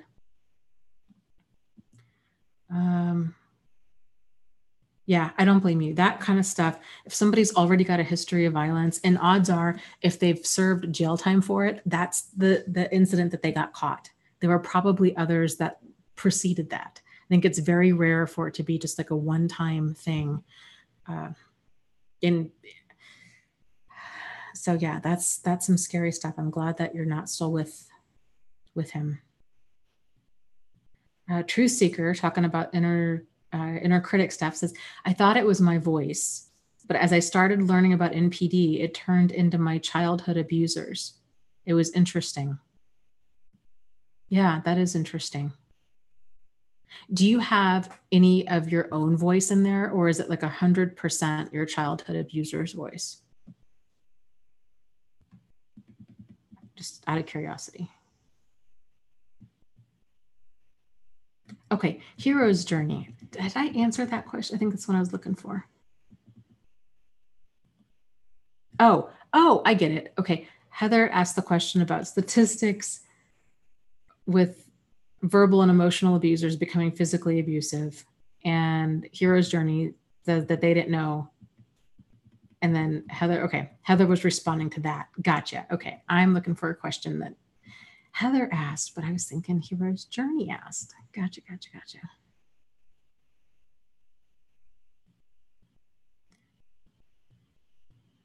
Anna Narc Free from Stockport, England says, hello, everyone. Putting live chat to listen, which will help me sleep. She says, love ya. Oh, well, I'm so glad that this chat helps and kind of just can provide that for you. Like, I'm really glad that we can do that.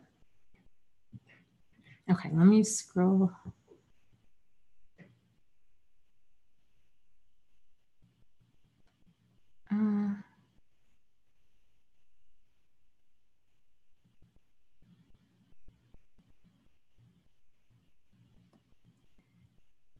Oh, well, thank you, Gina,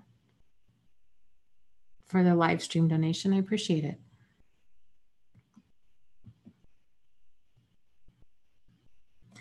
Della says, I watched a YouTube channel about a gay man who lived for years in San Francisco.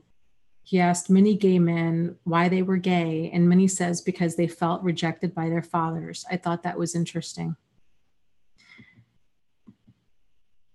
You know, what I find that interesting on a couple different levels. I find it interesting that they are connecting that as the reason why. And it makes me wonder if they're really insightful or if they are looking for a reason.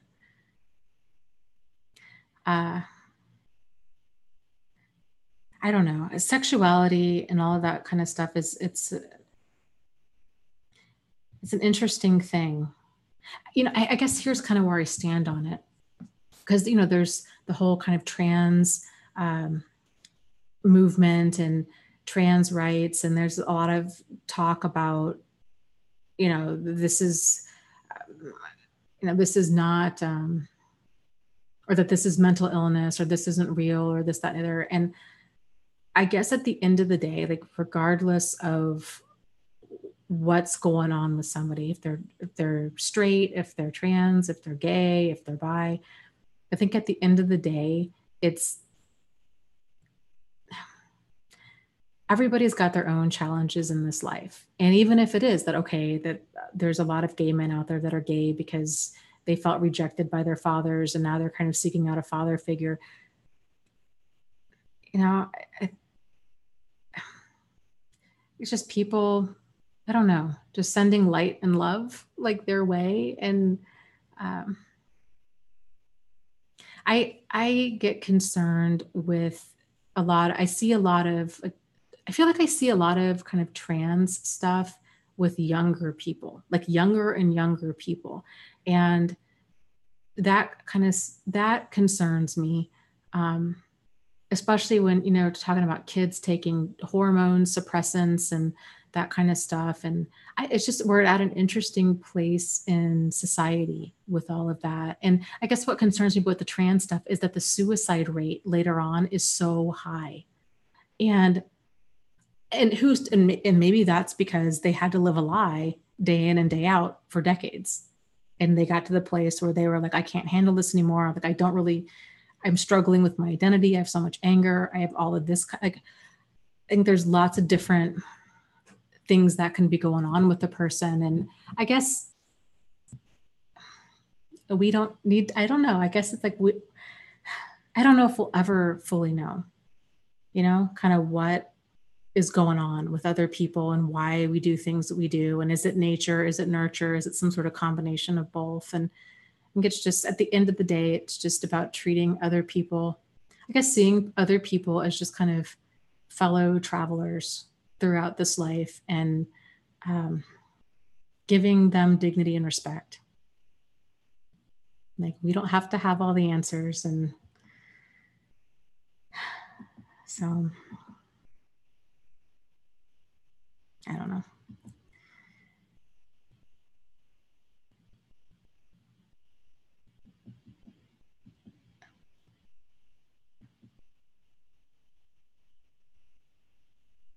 Let me scroll up here.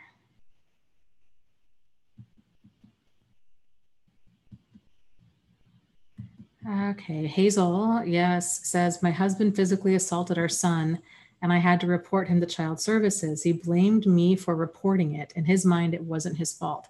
That's, you know, they say that the typical abusive person response, and I would agree with this, is look at what you made me do.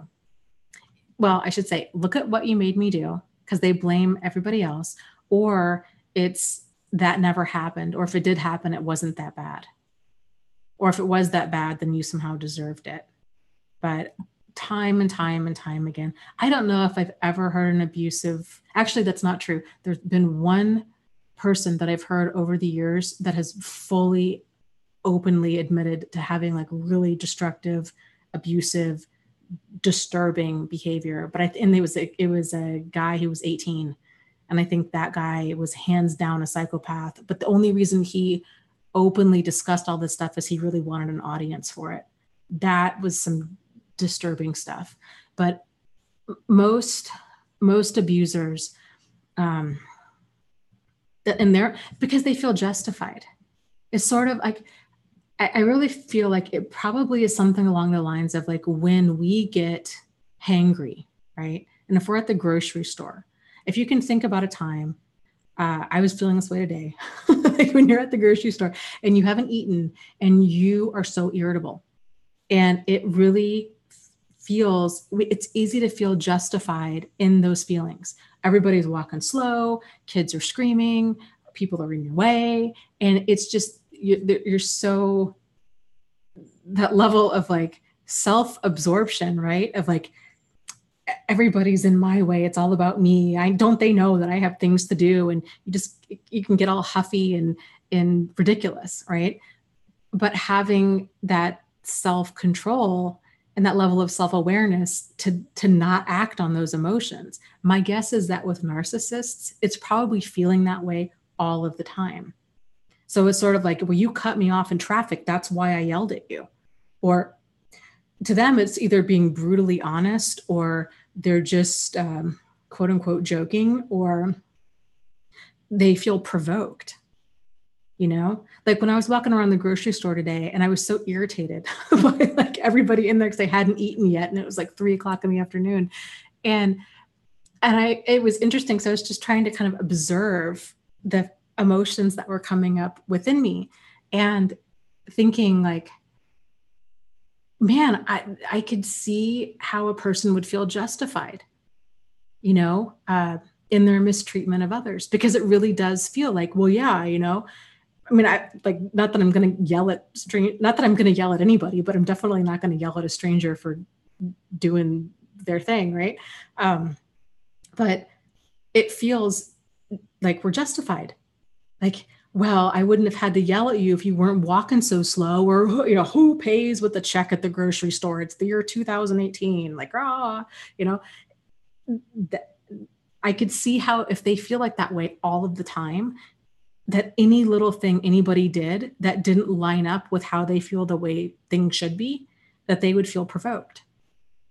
So it's hard to get through to somebody that doesn't have the insight to realize that that's what's going on. Like, yes, you may feel really irritated.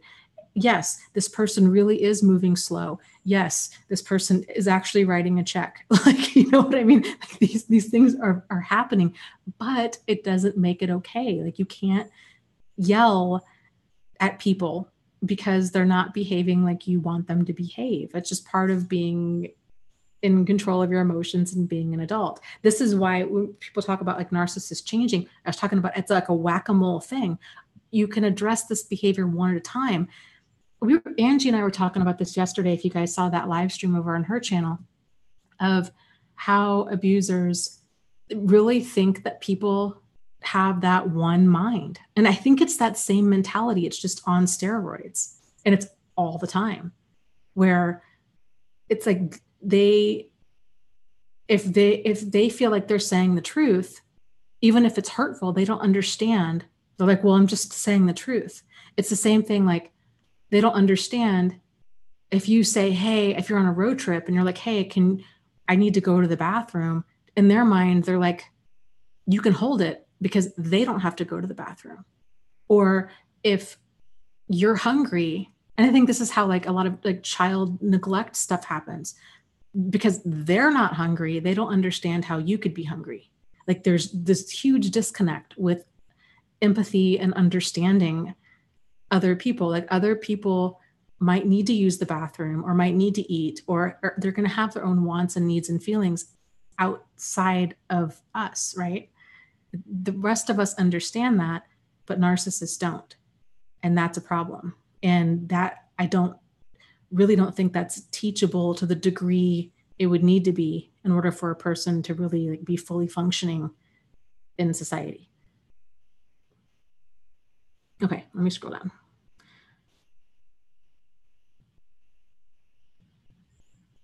Yes. Tara says, yeah, everyone's an extension of them. They don't see people as separate beings, but rather as an extension of themselves, especially their children. Yes. And so I think that's when you start to see stuff that really becomes bizarre, where you have the one child that's the scapegoat, and then you have the other child who's the golden child. And sometimes you don't even have that. Sometimes all of the children are scapegoats, or sometimes all of the children are golden children. Because a gal in the support group summed it up perfectly the other day about her ex. When they first married, he had made a comment about, oh, children are so wonderful. It's so great. You get to relive. Basically, you get to live through them, is what he was saying. And she said, at first I thought that was really sweet.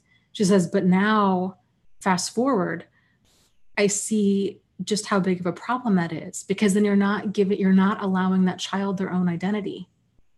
Because it's like, well, no, I need to live through you. So I perhaps have all of these unfulfilled wants and needs and desires and goals and dreams.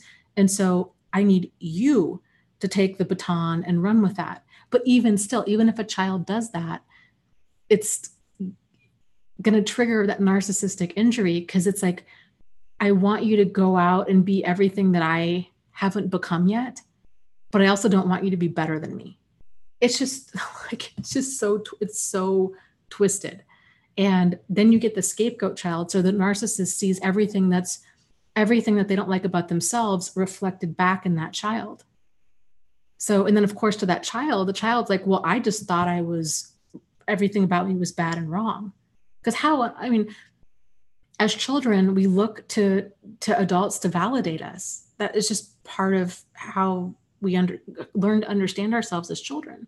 So if you've got a child that's taking all of these cues from their parent, and their parent just has nothing but like disdain and contempt for them, because maybe the parent's like, you know what, I was overweight and you're overweight. I hate that about me. Or maybe the parent had an eating disorder, is anorexic, because they fear being overweight. So it's like, you know what, I don't like this about me. Everything that I don't like about me, I see in you. And so then it's just like this torment, this bullying that goes on with the parent. It's disgusting. And it's tragic for the person on the child on the receiving end of that, because that really shapes a lot of their identity, and they don't even realize it, and probably till decades later, But then, like I said, the golden child too that's the challenge with them is, like, okay, you can fill my shoes, but only to a certain extent. So, yeah. Interesting stuff. I remember I was thinking about this the other day. There was a guy on here, I'm so bad with time, months ago, who had said his father was a narcissist. And so he wanted to be a doctor as a way to kind of help humanity to right the wrongs of his father, was basically it. And he's like, what do you think about that? And it was so sweet that he cared so much, that he was kind of wanting to right these wrongs. But at the same time, he was still, anyways, I had encouraged him, your purpose, just like every single one of us, is to become kind of the fullest expression of who you are, like your highest and greatest self. It's to become self-actualized. And it's amazing all of the different ways, even well-intended ways, that can kind of get us off track. So from who we're kind of driven to be, I don't know. I just, that was kind of off topic, but I just was thinking about that guy the other day and wondering what he's doing. What he's doing these days.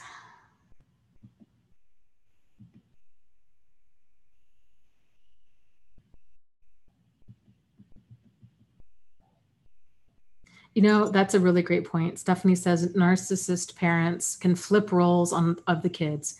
It all comes down to whatever will get them attention, adoration, sympathy from others. So it depends on what's going on with the kids that will facilitate that. Yeah, That's a very valid point. It's, I mean, the ultimate in walking on eggshells, because you just don't know. Everybody's at the mercy of this pathological person who's just got such a twisted reality. It's like they just don't see or appreciate the individuality of anybody else in the room. It's all about them, and then they just start grinding everybody down. Like, oh, you want to be an engineer? No, I don't want you to be an engineer. I want you to take over the family business. Oh, I don't know, you're gay? Nope, that's not going to work for me. I need you to be straight. Oh, you're overweight? Well, I need you to lose weight. And I need, and it's just this constant, I think people that grow up in that, it's like you just are left feeling like you're just never enough, that everything that you do is wrong. It's exhausting.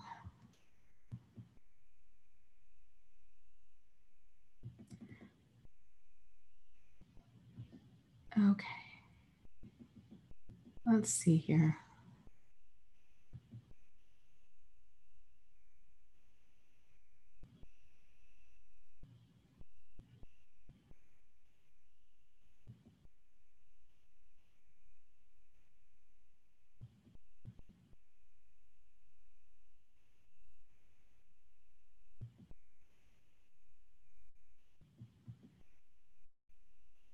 Okay, scrolling up.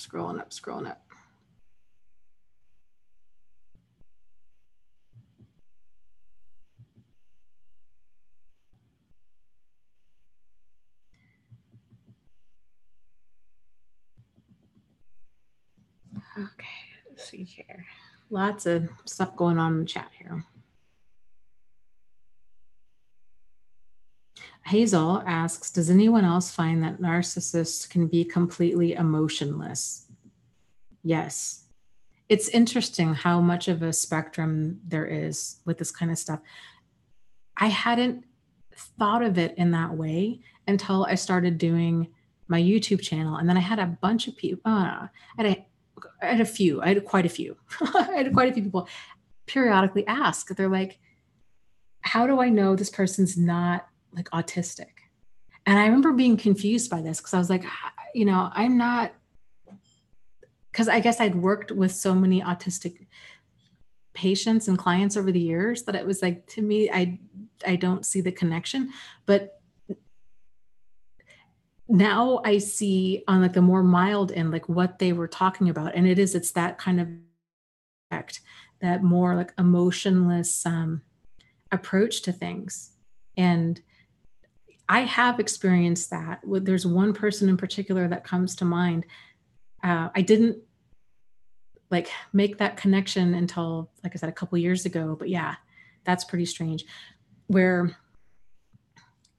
the person I'm thinking about in particular had also some kind of interesting little behavioral quirks where he would never, this was the first person I'd met who would never apologize, and he would never say thank you. And he would also never cuss. So it was just I think it was just all little weird ways of control. And he had a very flat affect. He just, yeah, strange.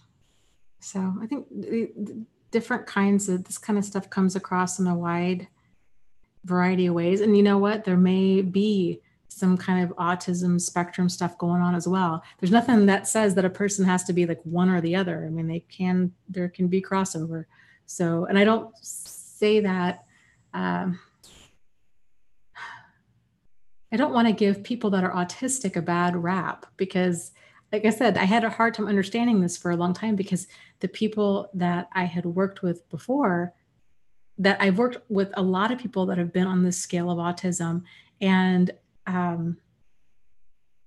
they did not, even though there was still like that same kind of flat affect, it was, even though I would say that many of them had more of like impaired empathy, they weren't malicious.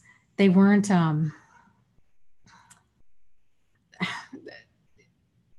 like they might not have understood like certain social norms, like, okay, you just don't do that, or you know, I don't like little things like that. But if you were to bring it up, they understood. It would, so I don't know. I don't want to give, I guess that's my concern, is giving autistic people or even mentally ill people a bad rap, because honestly, it's not that. It's personality disordered, this narcissism and antisocial personality disorder. That's the problem. It's not bipolar disorder or mental illness or for sure autism. So let me just be very clear on that.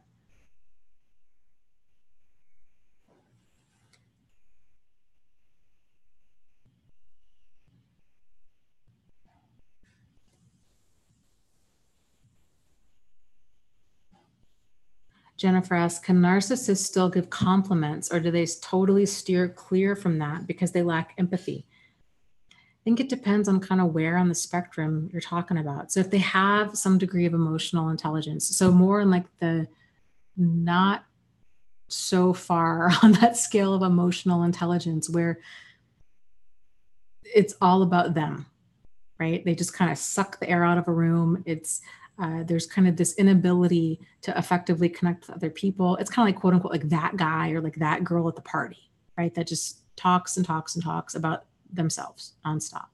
And they don't have any genuine or sincere interest in other people. Like kind of those low EQ type people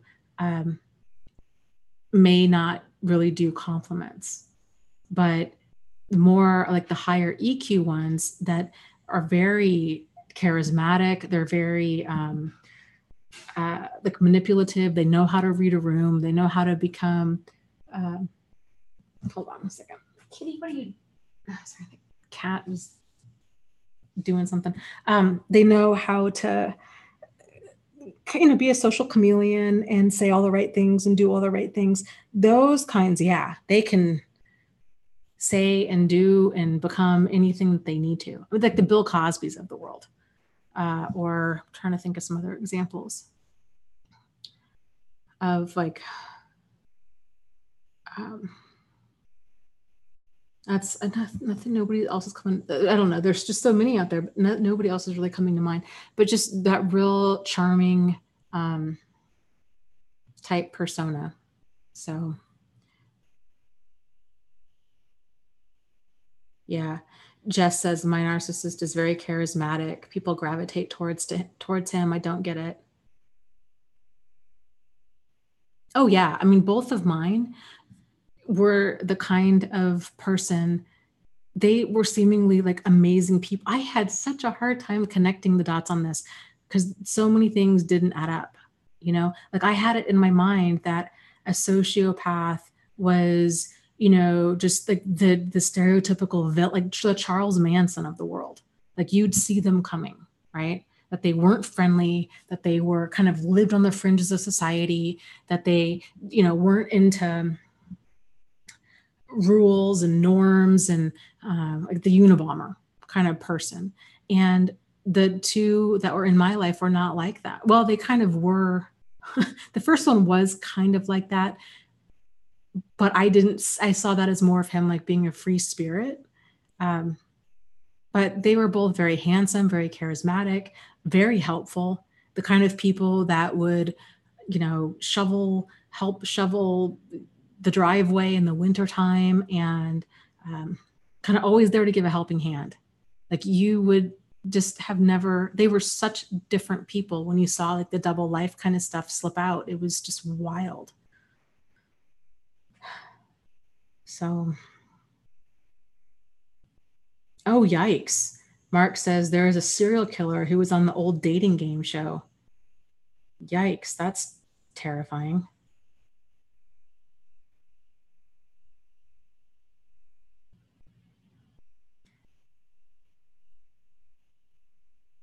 Yeah, I'll look that up. Mark says his name was Rodney Alcala, Alcala.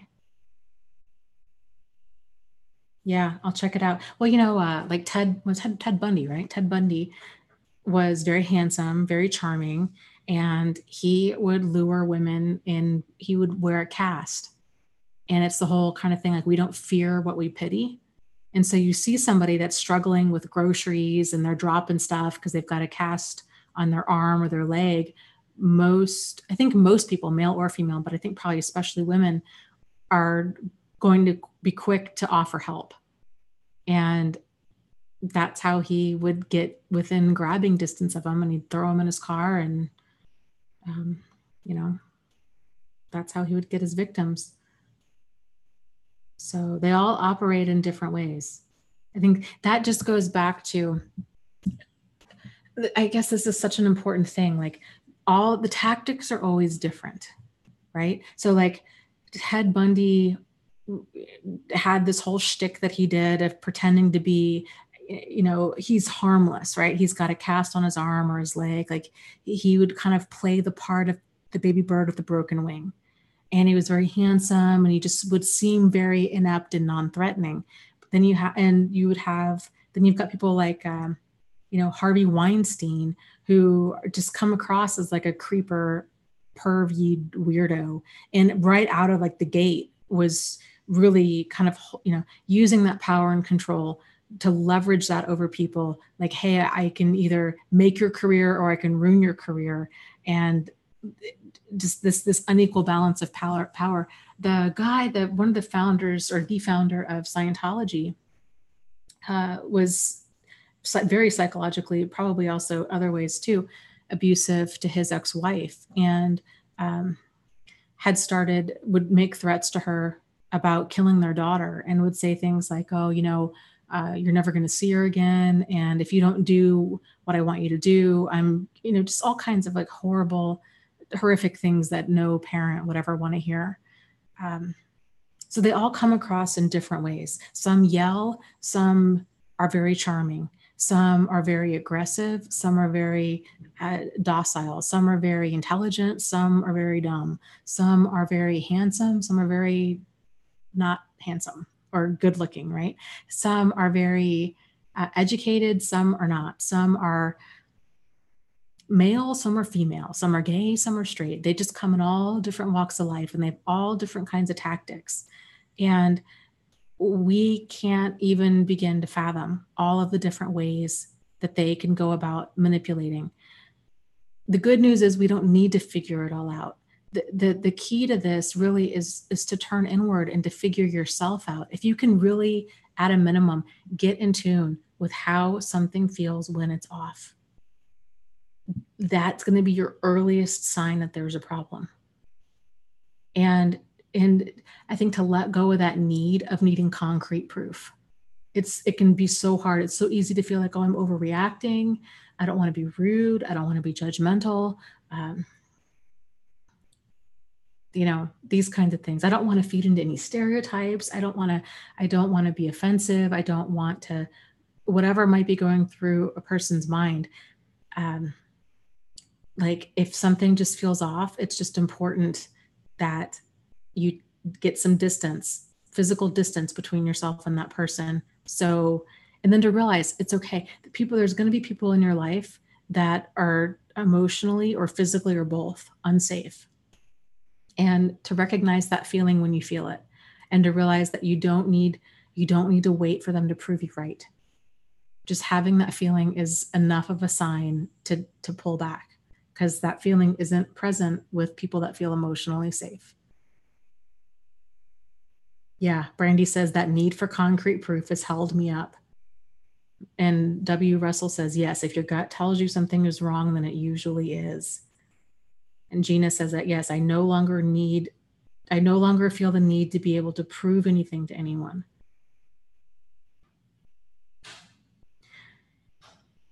And that's really good. That's such a huge start. And I will tell you, the first few times when you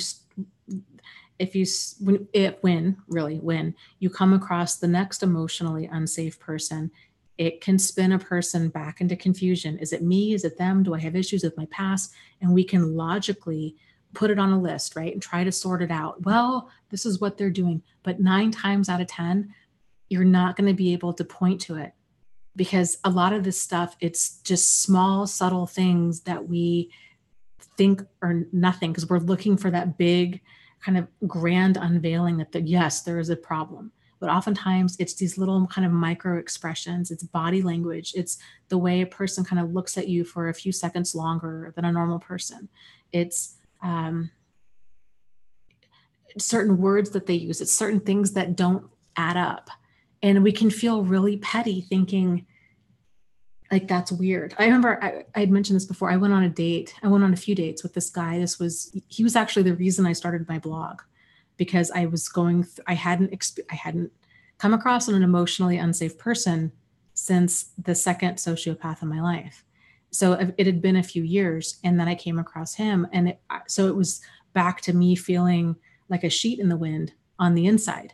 And I was like, oh my God, is it me? Is it him? Am I afraid of commitment? Do I have issues with men? Am I scared to be loved? Like, what is this real? Like, is he really dangerous? What is going on? Back and forth, back and forth, back and forth, losing sleep, thinking about it all the time, rehashing conversations. What is it? What is it? Why do I feel off about this guy? Like, what is it? And there were like some of the earliest signs. One of the things was he had kept talking about how, he was this real successful like music producer, and he had pictures of himself with like different celebrities, and, he was a really intelligent, accomplished guy. But then when we met on a date, like his clothes didn't fit properly. Like his jacket was really big, almost to the level of like a homeless person. Like he'd lost 50 pounds, basically. Like his clothes did not fit properly.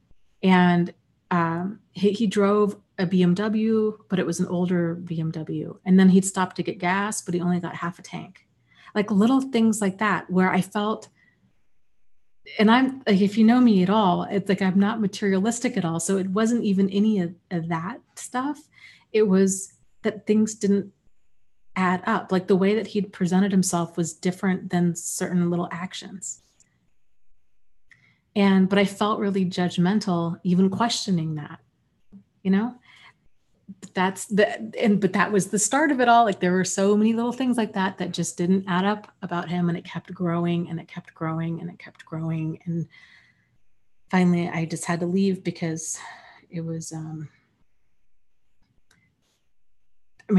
hindsight being what it is, like, yeah, hands down, like that guy was like malignant psychopath and enjoyed destroying women. But it took me a while to really put things together. So, okay. So, Jennifer, you had asked that you are attracted to men like this.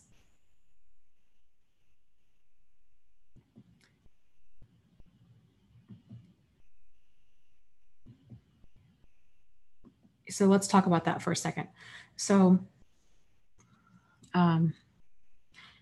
okay, so you have that level of awareness within yourself of, okay, I tend to be really attracted to charming, because it's not necessarily that you're attracted to sociopaths, okay? It's more a lot of like those personality traits. So tell me if I'm correct about this or if I'm off base, okay? But my guess is that it's more of the level, it's the charm, it's the love bombing, it's the level of intensity and the like persistence, or what we interpret to be persistence, which is really just obsessiveness and control. But that kind of stuff early on, sort of like the character of Christian Grey in 50 Shades of Grey. I think a lot of women are attracted to that. It's the fantasy, it's the in theory of, oh, this man, there was a time in my life where I was attracted to that before I saw it for what it was. But it's this idea of, oh, this man would, be so enamored by us, right? That we're just, that we would be so loved so completely. This person would be so taken with us that they'd make us their whole world and sweep us off our feet. And, kind of, oh God, and that book and that movie is just so sick. But that whole thing of like, okay, they're just basic, well, just that level of persistence. And so a lot of the things that he did in the movie, you know, he basically, he bought her a car, didn't give her a choice about it. He was always kind of rescuing her from herself, kind of a thing. That, if you don't see it for what it is, that can be really, really twisted and misconstrued as like romantic, as passionate, as caring. Control oftentimes can be confused with caring. So the more you can see the stuff for what it is, the less attractive it becomes. It does take practice because it feels that level of intensity, it can be intoxicating. It really can be, to feel so,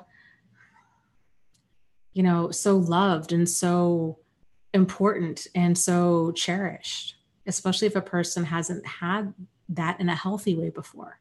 And that kind of stuff, like that love bombing, that level of intensity can really is oftentimes mistaken for, this is ideal. This just happens in the fairy tales.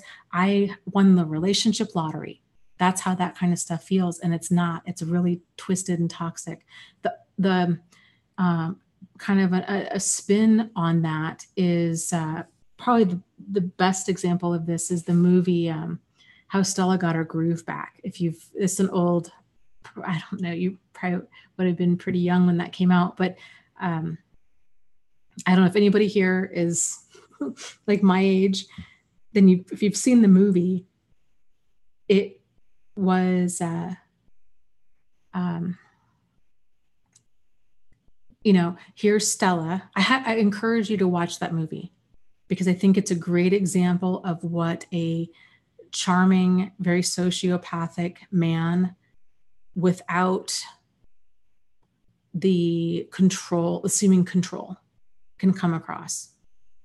And if you know the end story of How Stella Got Her Groove Back, fast forward, she ends up marrying, a spoiler alert, she ends up marrying Winston, the guy who was not, his real name's not Winston, but the character of Winston. It's her true story of her life. She ends up marrying him, and he is from Jamaica, and then he ends up coming out that he's gay. But conveniently enough, he comes out right before he's supposed to be eligible for citizenship, like within a few weeks. And of course, she's livid. So it's not even like, oh, he just didn't. Oh, I should also mention she's twice his age. She's like 40, he's 20. Okay. And he really laid it on thick. He totally finessed her the whole time, became the perfect partner for her, supported her for all of her hopes and dreams, and just schmoozed her. But I really feel like in his mind, he was earning it. He was earning the citizenship. And he was earning every single penny he was planning on getting out of her. And when they did divorce, he ended up taking her. He was suing her for like large sums of money, which that would not be the actions if somebody, I would think, if you realized, you know what, I know you're not going to see this coming. And I know that we're like really great friends. And I know that I wasted your time. I was married to you for 7 years or however long it was. And that you're so in love with me and that I'm gay.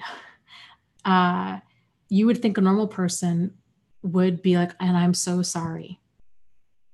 And then that would be the end of it. They wouldn't be like, and I'm going to sue you for half of all of your assets and go after you. Like, that's not the actions of a person that has any empathy or guilt or understanding of how hurtful their actions are, especially since she had all this money before she even met him. Yeah, he wanted spousal support and all kinds of stuff. So...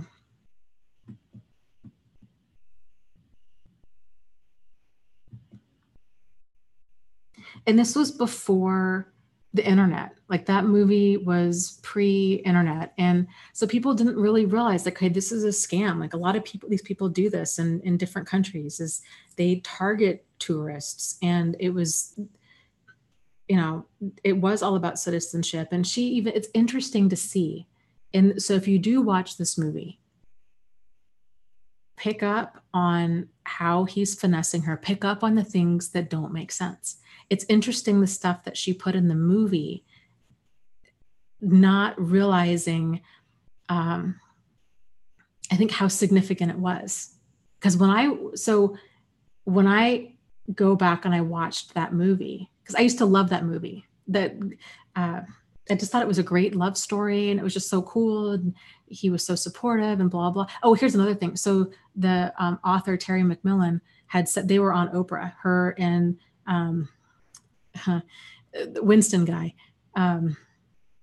were on Oprah, and she said he was so good to her, he would now be the new standard that she compared every other man against. And my heart broke when she said that, because it was like, girl, you got tangled up with a sociopath. And this guy was on his best behavior the whole time and twisted himself into becoming your perfect partner because he was earning it. Like, none of this was real. And so it's this unhealthy expectation. Like, no normal guy is going to measure up to that, because no normal guy is going to have insincere intentions and put on a performance to try to be your perfect partner. Like, there's going to be conflict. There's going to be like things that you don't click on, because that's what it's like to be in a normal relationship. But it's interesting. So anyways, the beginning of that movie too, she is fairly fresh out of a relationship with a more overt narcissist.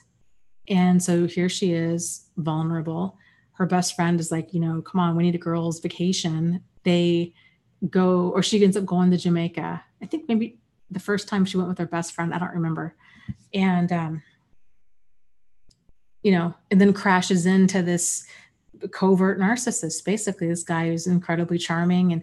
But if you notice, like, he runs hot and cold, like he's doing things that don't add up, and she's confused, but then it really gets her on the hook, and it's a whirlwind romance. And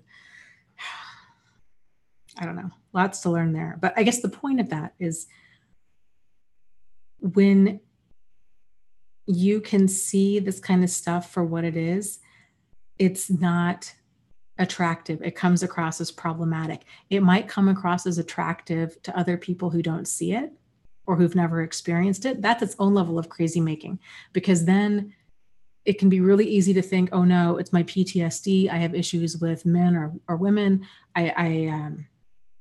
And this is what concerns me too, because I'll hear from people, they're like, well, yeah, I'm talking to my therapist about this, and we're writing down kind of, good character traits to look for. And like, but it's like, these people can totally slide under your radar. The best defense is your intuition,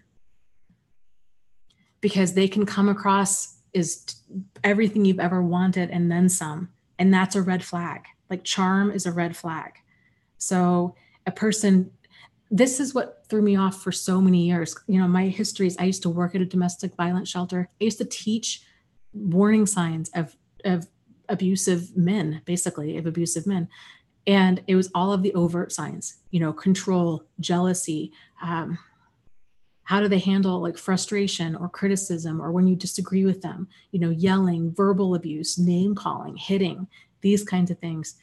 It was not even on my radar to look for more positive, what we would consider positive type character traits like charm. So that's how I was getting tangled up with these people, because I felt judgmental, like it wasn't a valid reason just because I felt like somebody was off. Like, I just didn't think it was a valid reason to distance myself from them. And now that I realize I don't need a valid reason, I don't have that problem. And my life is full of quality people. But it takes some time to settle into that.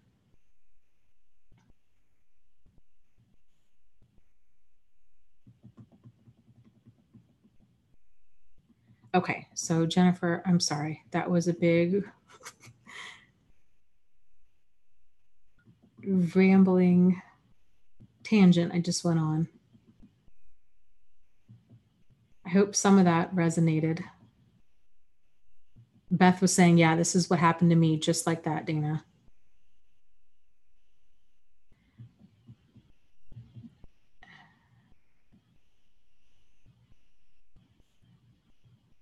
Okay, let's see. Scrolling up.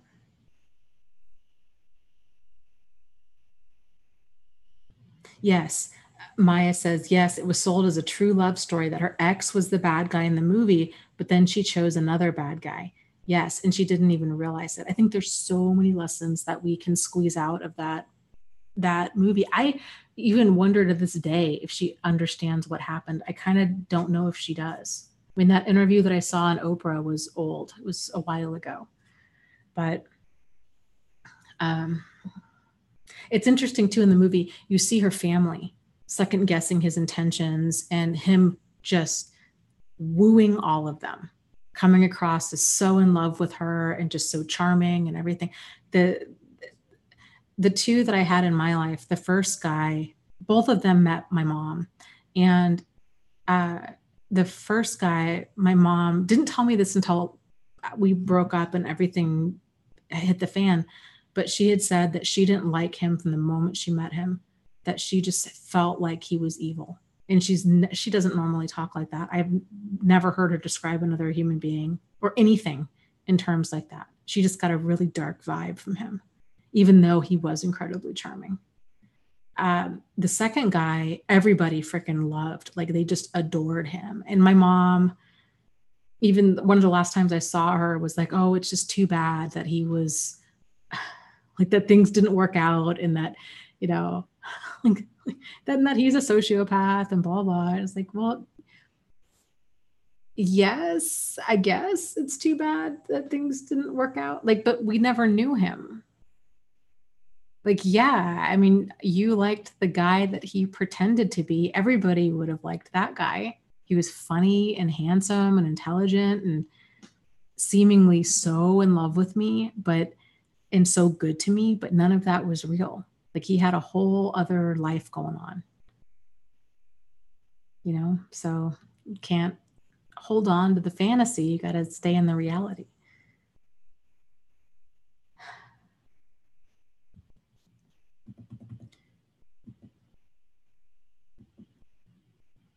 Risa says, yeah, the guy who played Winston is Taye Diggs. Yes. Yes. Oh, sweet, sweet Winston. He was so Taye Diggs was so handsome in that movie. It's hard to believe that was so long ago. Gosh.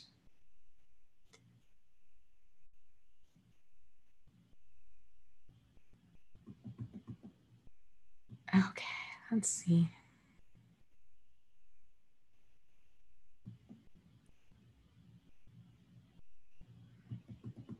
Um,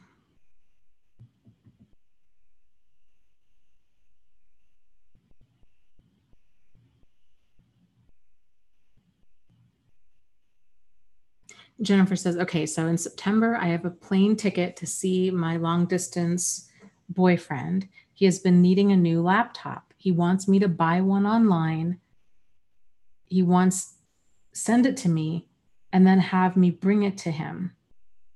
Oh, because the Netherlands has a 22% sales tax. This way he'll be able to get around paying so much. Then he'll give me his old laptop to bring home so it doesn't look weird. My grandma says she understands him wanting to do it this way and doesn't think that there's anything wrong. Should I see this as a red flag or should I not worry? I think you just need to go with your gut. I think there's probably a lot of context there that you're picking up on that I might not be picking up on. I guess what would be, I don't know. I mean, I guess on a moral level, like, is that something that you want to be a part of? Um, and um, I don't know. That would kind of be this. I know it's probably not a big deal to like a lot of people, but like the sneakiness of that is um, a little disconcerting. Is the concern about the laptop that he'd be giving you, and like if there was something going on with it, or I guess what would be what is your concern?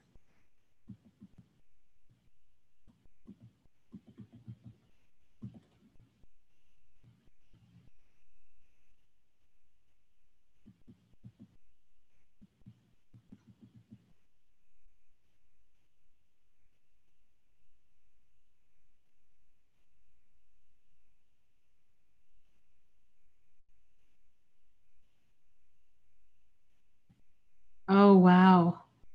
Missouri Cowboy is talking to new Chris. He says, yep. The O in fog, the obligation. He says, I made the promise till death do us part. And so I guess subconsciously I thought that my death was the only way out.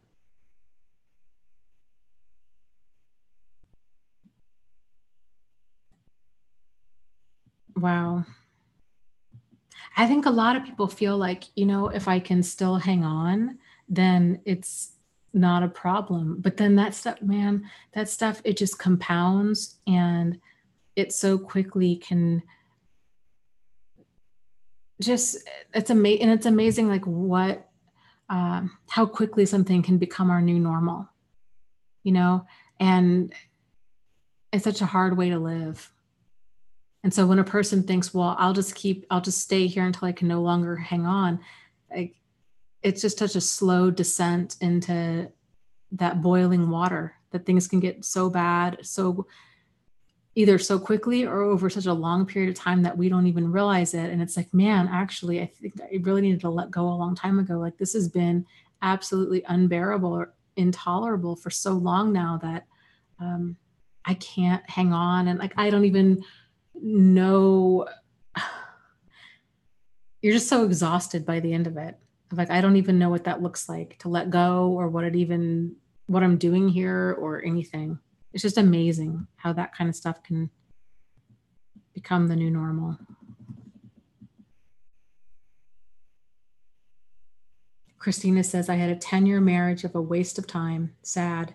He was smart, charming, ugh, all fake. Yeah. Yep.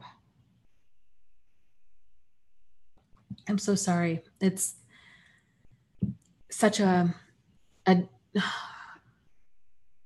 difficult thing to wrap your mind around. And I think if you're like so many of us that have encountered that type of exploitative person,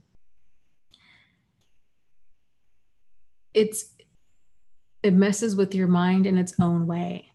And because with more like overt abusers who yell, who start running really hot and cold, who you start picking up on, like, okay, this person's playing games with me, or they're calling me names, they're yelling at me, they're threatening me, more of like the overt signs of abuse. This is what messed with my mind for like a long time. Was I always thought that Prince Charming was something ideal. And so now I don't know how to keep myself safe, because I know to avoid the bad people out there that yells, cuss, scream, steal, do all kinds of stuff like that. I can see that's a snake in the road. Like, I can see that coming. But the snake in the grass who comes across as everything you've ever wanted, like, how do I stay safe? And who do I trust? And that's difficult. And so I think a lot of people, for that reason, because it takes a while, unfortunately, if a person's kind of linking up incorrect cause and effect, which is very easy to do because every single problematic person comes across in their own way. So even though there's patterns of behavior, it comes across in very different ways. So if a person's linking up incorrect cause and effect, they're going to continue to feel like a sheet in the wind and doubt their perceptions of events, doubt their judgment, have a really hard time trusting other people, have a hard time trusting themselves, all of that. Because it's like, I don't know what I'm missing, especially if we continue to keep crashing into to different problematic people. And so what tends to happen, just like in the movie How Stella Got Her Groove Back, what tends to happen is a person will go from one type of abusive person to another. And not necessarily because they like are attracted to abusive men or abusive people. I think it's very normal when something causes us pain, it's a normal reaction to go to the opposite of that. But the opposite of like an overt abuser is a covert abuser. It's not, the opposite isn't a healthy person. And so just like in How Stella Got Her Groove Back, here she went from this overt narcissist, this guy who's grandiose, he's arrogant, he's just a jerk, to somebody who's saccharine sweet, incredibly charming, who's pretending to be her best friend. If a person's not aware of like, these are major red flags, this is a problem, yeah, they're going to continue to probably keep bouncing back and forth, or it, I think we all do the best we can when we're trying to keep ourselves safe, but we can only do so much if there's certain things that we're not aware of, right? So people can go from like, okay, I know to avoid the snake in the street. So they inadvertently end up getting caught up with a snake in the grass. And then they're like, whoa, I did not even realize this was a thing. Give me the snake in the street any day of the week. I feel more comfortable because at least I know what I'm getting. And then they start going back and forth. Or they might, also kind of luck out and get a really great person. It's a crapshoot. If a person's not aware of, when a person's not in tune, when they're not in alignment with their intuition and their thoughts and their feelings, and they really listen to that, and they can understand when what it feels like when a person's emotionally safe and what it feels like when a person's not. Until they get that down, and that takes practice, this stuff is not taught. A person can grow up in an amazing home, have a great childhood, and still get tangled up in this kind of stuff. So until they get that down, it's just a crapshoot. Like, they could have an abusive relationship, and then the next one, they could luck out and have a really wonderful person who's kind and good to them. Or it could just be, because it's a crapshoot, continually, like abusive relationship after abusive relationship after abusive relationship, because they're missing the signs. And I see this all the time in the support group when people, especially, and this is the other thing, people, if they've had a really extreme abusive person in their life, okay, this person choked me, they threatened my life, they stalked me, they yelled at me, they name called, they were just really extreme. If that's their new baseline for measuring what's a problem, then that's a dangerous baseline to have, because there's a lot that's in between there. So it's just, it takes practice and kind of assessing and getting comfortable with our judgment in these types of situations.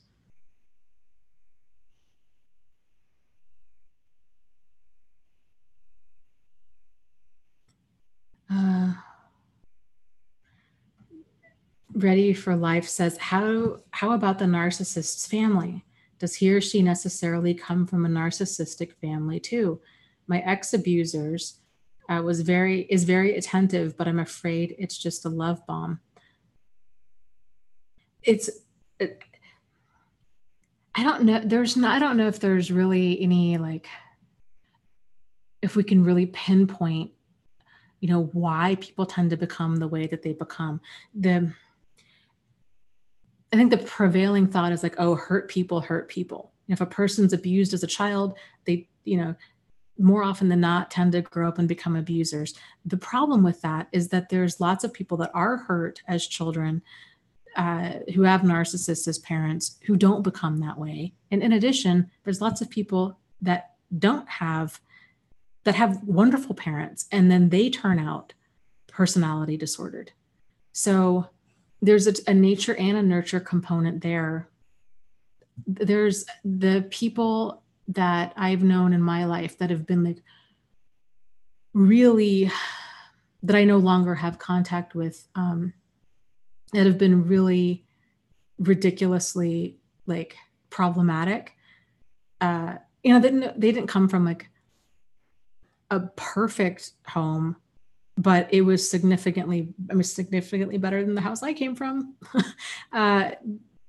Like much smoother of a child. I mean, they had issues, but like, maybe it's just this idea that that personality disorder stuff can result, it can only come from like extreme circumstances. And sometimes I think it's just that moment of, this person realizes, oh, this is a way that I can get attention, or this is just a way that I can get my needs met. Like the first narcissist in my life, his parents were still happily married. They were so super cute, loving home. He had other siblings. They were all functioning, normal people. Trying to think. Even the second guy, even though his home life was pretty chaotic, but when I actually got to talking to his wife, who I didn't know was still in the picture, she had told me that his mother had pulled her aside when they got engaged. When they got engaged, and had said that there was something wrong with him, that he lacked the ability to love. And both of them, their siblings, did not talk to them. And I didn't realize until much later, like, that it was them, like, that there was legitimate, like, all the stories that they, had said about that they didn't talk to their siblings. It was the opposite. It was their behavior. So I don't know. It's just interesting as to why people turn out the way that they do. Scary too.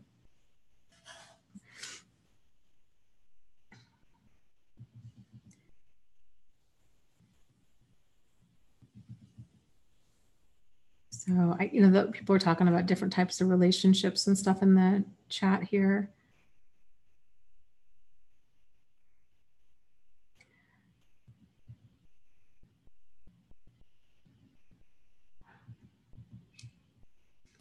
The biggest thing is just time. Every relationship has that idealized stage. And there's that lust and that, oh, I want to talk to this person all the time. And you're just giddy and you think that they can do no wrong. And everything is so cute and funny. Like, they're just the best thing ever, because you're not seeing them clearly. It's that idealized stage. We all go through it. And then at about the 90-day mark, that's when the reality starts setting in. And you start realizing, this person is messier than I thought. They, they snore, like you start seeing them kind of warts and all for who they really are. And in a normal relationship, people at that point, they either double down or then they break up. There isn't that like devalue stage. You just start realizing, like, maybe we're not a good match. Maybe we don't have enough in common. But with a narcissist, it's not that, it's that devalue. So it's just important to go slow, because anybody can seem like your kind of person in the beginning and they're putting on an act. And we're also just not seeing them clearly.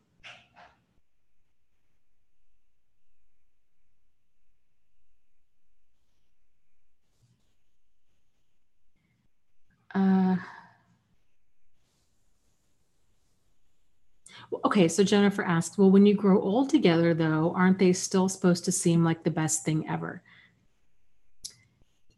Yes, but warts and all. So you realize that you're not putting them on a pedestal. You don't think that they're a perfect person, that they're Prince Charming, that they're this perfect person. You realize, what? There's things about, like, they're human, That's the danger of anybody putting anybody on a pedestal, is then when you meet them, or really get to know, well, really you get to meet, like, you really get to know them. Odds are that there's going to be a disconnect between the fantasy we've created about them and then the reality of who they really are. So yes, so with a normal, or I should say healthy relationship, after that idealized cycle, there's kind of either that double down and commit phase, or people go their separate ways. In that double down and commit phase, there's that understanding of, yes, this person's imperfect, and I'm okay with certain imperfections that they have. I'm okay with the fact that they snore. I'm okay I can live with it. Look, I'm not okay with it. Like, I can make it work, right? Or whatever it is. If it's not deal breaker stuff for you, if you're like, okay, you know what? There's certain things that if I had a magic wand, they wouldn't have, but they're like, you kind of find this equilibrium between the two of you, and then there's that level of like deep appreciation. because you see their individuality. I guess that's the difference. During that idealized stage, it's very much like almost like that abuser mentality. Like you share one mind. You think they're so perfect, they're all for you. And then when that phase passes and they start showing individuality, and you're shocked, right? You're like, oh my goodness, I didn't realize that you liked that kind of music, or that you had these kinds of hobbies. In my mind, what I knew about you, I didn't think that that would be something that you're into. But when they start showing that individuality, when you start settling into like a friendship or a relationship with that person, as long as it's not in deal breaker territory, you find that kind of stuff interesting. You're like, oh my goodness, I would have never guessed that about you in a million years. Like, you really like Chinese cooking. That's cool. You know, it's not something to grind another person down. It's, you have that deep level of appreciation. So couples that are in a healthy relationship that have been together for decades, they have communication. I mean, issues come up, and it happens with anybody, but they're able to resolve it. And there's still that level of deep appreciation. It's not based on lust and kind of things that can be fleeting.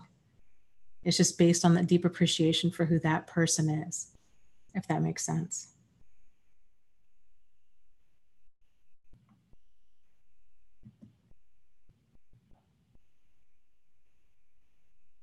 Yeah.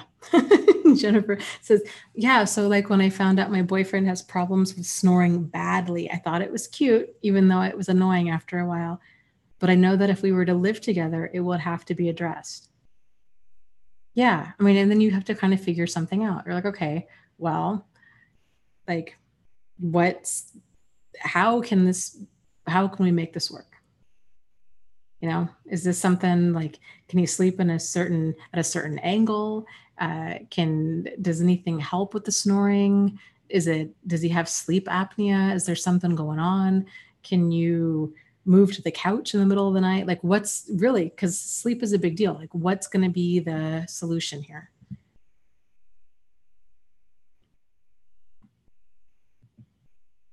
But obviously, I mean, he can't help it. So like, that's maybe not the best example. It's just part of, you know, who a person is, but like little personality traits about a person. It's just, I don't know, that appreciation. Yeah. Beth says CPAP.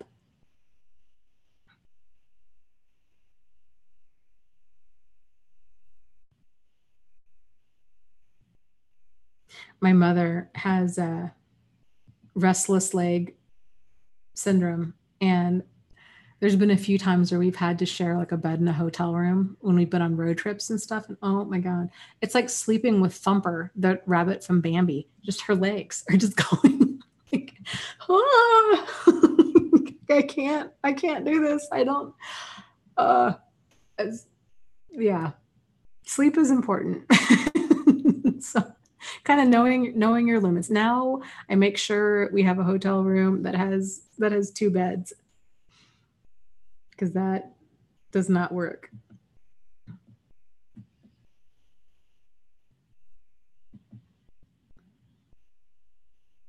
Yeah.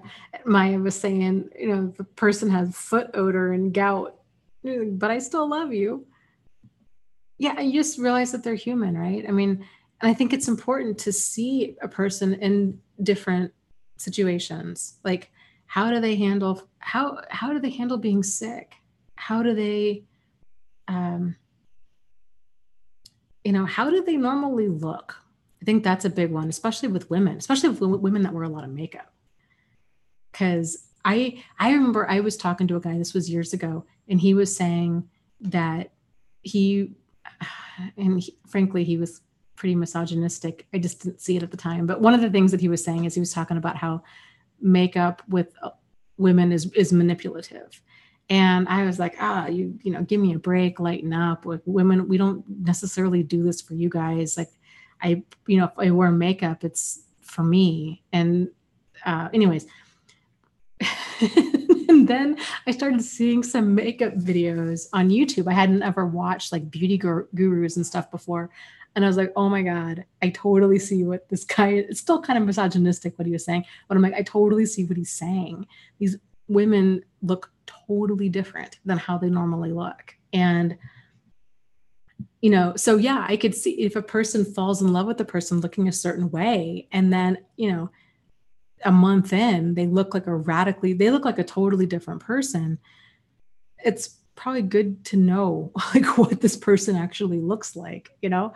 How do they handle being sick? How do they handle challenges of life? How do they handle stress? How do they handle their finances? How do they handle having a disagreement? How do they handle it when you assert yourself and when you have an opinion? All of these things are important.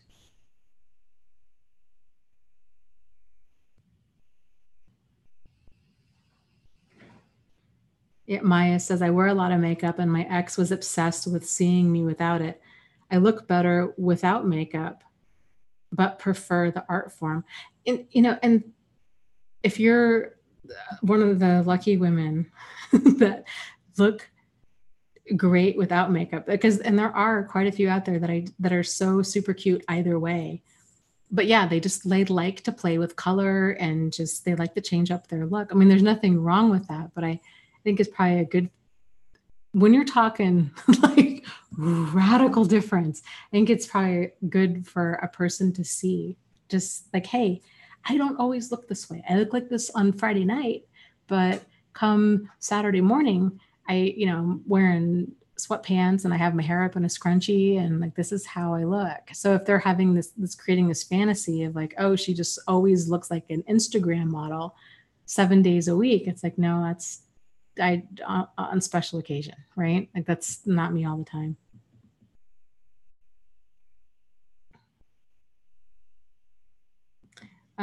Bear, he says, I've been busy. I need an update. What's the final outcome of the fire? Are you still in a house? Are you in a hotel? How is the cats? The update is we just got the bill or I guess the estimate from the insurance company the other day. And it's about $93,000. So I think we're hoping, I think insurance is going to cover all of that, but we'll see. We are in an apartment and there's so many like things we have to kind of figure out. I think the next step is going to be, we were told that insurance would pay for housing until September, but they haven't even started rebuilding anything yet. So I don't know. I think we'll be here through Thanksgiving, but I don't know. And it's okay. I mean, it's not where we were, but it's fine, and we're somewhat settled in. So the cats are great. They're cute, playful self. So a day at a time.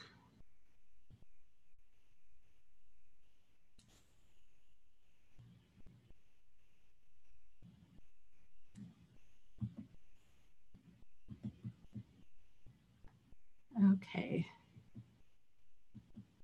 Yeah, Bear says, wow, I know, right? It's crazy to think the damage, and that was mainly all smoke damage, not even fire damage. It's just that layer of black soot was ruined everything.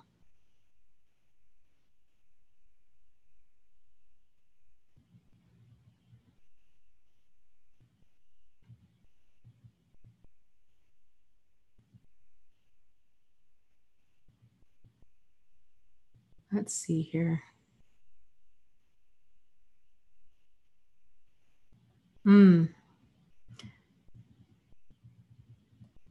That's a big statement, Kevin. Kevin and Missouri Cowboy are having a conversation, and Kevin says, I guess I have a bit of an entitlement that I shouldn't have to heal myself, that God should do it for me since he allowed it to happen.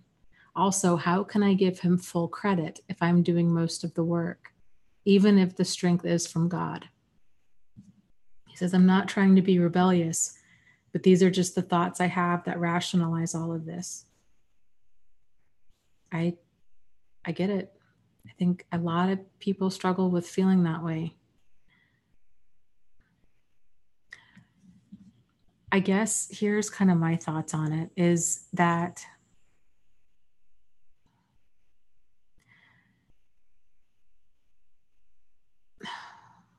life isn't fair. And not only that, is it wasn't ever meant to be. That life is about growth, and that there are events, there's many events that people go through in life that are terrible and that are not fair and that are not right. And I think what we can do is we have to squeeze out as much good as we possibly can. We have to take kind of that raw material of what happened to us and make it work for our highest and greatest good. And there's a lot that we can squeeze out of this stuff, and that it can take a person and make their life, it just wakes a person up. I mean, everything that we've been talking about, boundaries and standards and intuition and deal breakers, and realizing who's emotionally safe and who isn't, all of this stuff. I really don't think there's any other way for people to wake up to this kind of stuff unless they've gone through abuse of some kind. Because most people are out there walking around thinking that this stuff would never happen to them, and that they have healthy boundaries, and that they'd be able to spot an abusive person. But here's the thing is, I would say a lot of those people in some way, shape, or form live lives of quiet desperation, because they're not in alignment with themselves and they don't realize it, but they haven't been so out of alignment that it's caused major destruction in their life.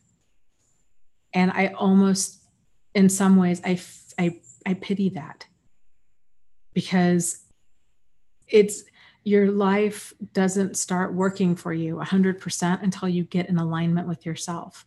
But who's gonna, I mean, I can try talking to people about this all day long and I will tell you, and I've, been met with this look of like, people are just, they don't get it. They just totally don't get it. It's this attitude of like, oh, that would never happen to me, or I'd be able to see it coming, or people chalk it up to all kinds of things. But the odds, I just think that it's just a matter of time.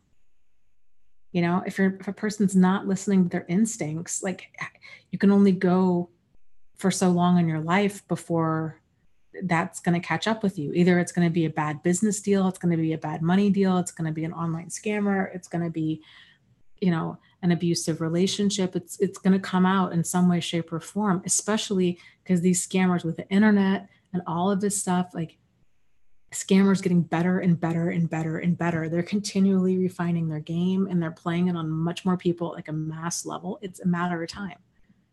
And those people are not going to know what hit them, unfortunately. So, I just, like I said, I don't think that God, and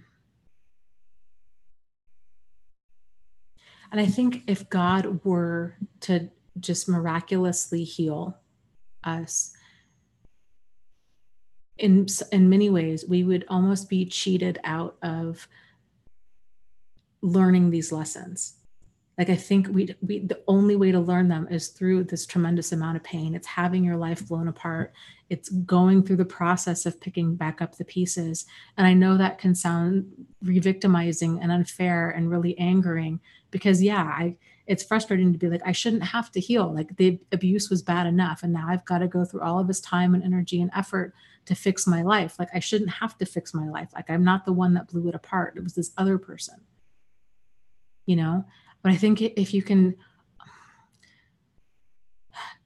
try to take comfort in the fact that there's so much growth that can come from this. And if you keep putting those pieces back together, like you're going to be at a very different, you have the potential to be at a very different, wonderful place down the road. It's like the saying goes, if you find yourself walking through hell, you just keep walking. Just keep moving in that direction. Keep moving in that direction of like your authenticity, like your truth. You're getting in tune with your thoughts and your feelings and your emotions and your intuition and all of that stuff.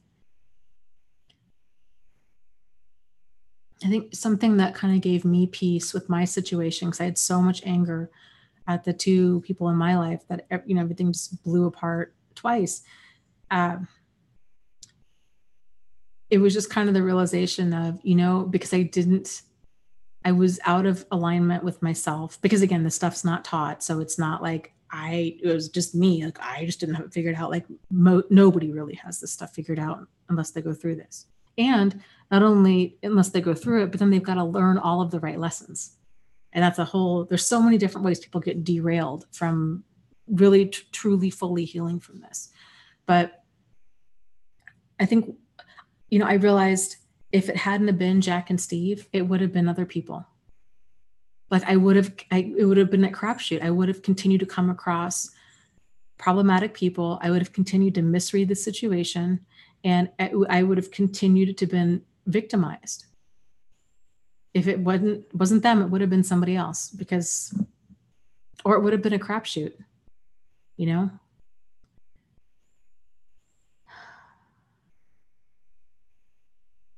And yes, and Jennifer says, and you can still blame your abuser. Absolutely.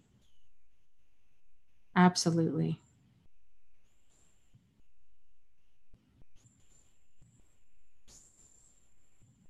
And I will tell you too, it can be very rewarding on many levels to use that pain that you're going through, that depression, that anger, and to channel it into helping push you into some sort of purpose. Whatever that might be. You got to just get determined. You got to dig deep and find your fight and realize, most of your best days are still ahead of you.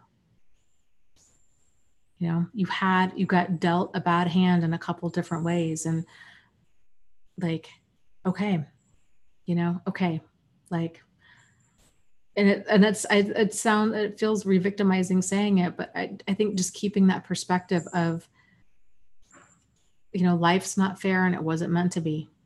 It's all about growth. And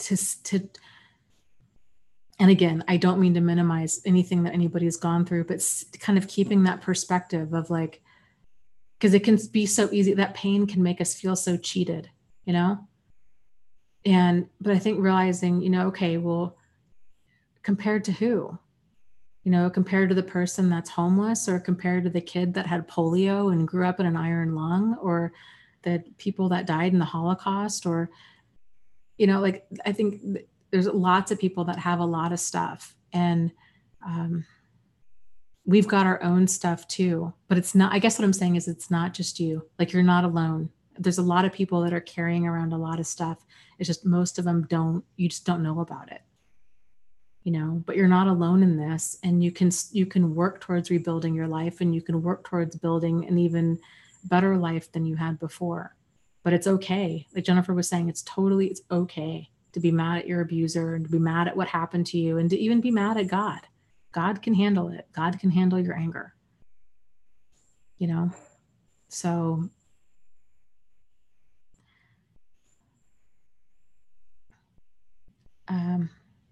Kazarian asks, what is the purpose of growth? Well, I think the purpose of growth is for all of us to become the highest and best version of ourselves. It's evolution. Every species goes through it.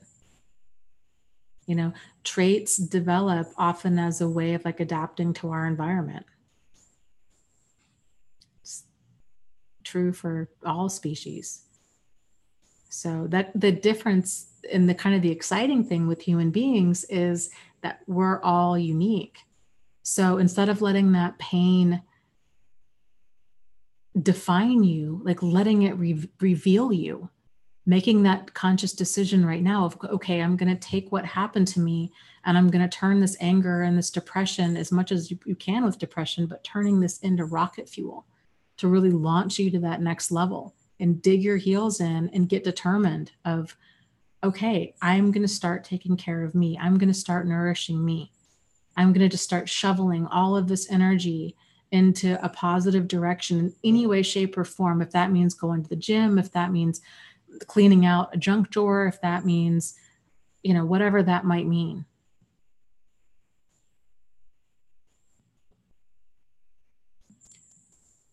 But, it's a step at a time. Yeah. And Gina says our intuition is a survival tool. Yeah. Oh, I like that. Bricks and Feathers says, yes, all of our best days are ahead of us, Dana. Yeah. There's, I think for some people that might not have even had any really good days. Yeah. Life is long, and it's getting determined to just not let this ruin your life, and to to build up a good life day by day, moment by moment, choice by choice. It's not easy, but it is possible.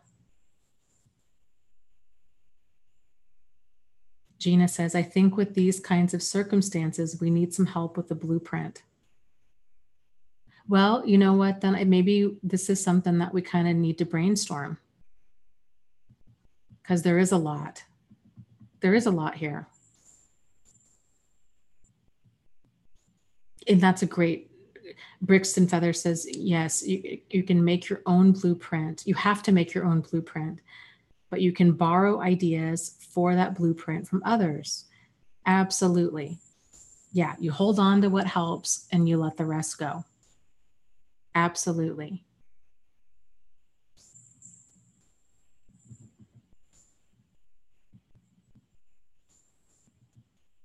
Yeah. Maya says, if you don't overcome and learn, you will continue to be tested with harder lessons. Yep.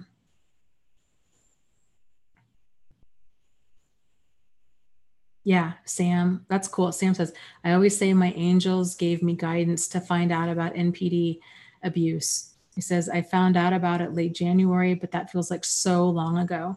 I can say it's a tremendous shift in how I live from back from a few months ago. Yeah. Yeah, Kevin, and you can get to that place. And I know, especially when a person, it's fairly early on, or even if they've gone through this kind of stuff their whole life, it can really feel like, um, it can feel like just being profoundly broken. And, affirmations can really help with this. And I think just digging, like I said, digging your heels in, finding your fight, and deciding, like, I am resilient, like, you're a warrior. You've been through a lot. And to just kind of acknowledge that and embrace that, that's powerful stuff.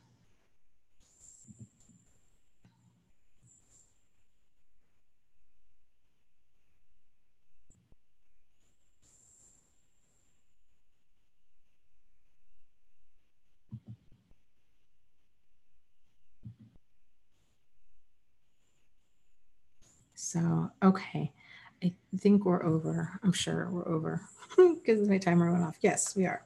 So let's do our kind of guided imagery thing, and then we'll call it a night. And then I will see you guys next week. So, okay, with that said, let's take some time to just turn inward and get comfortable in our own body here. Just bring ourselves back into the present moment.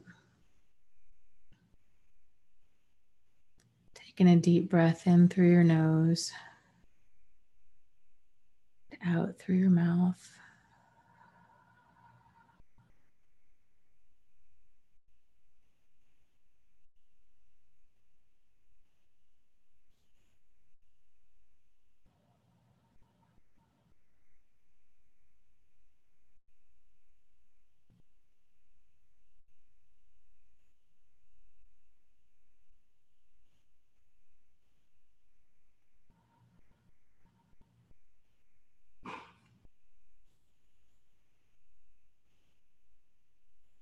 Every breath in, turning your attention inward, just getting comfortable in your body.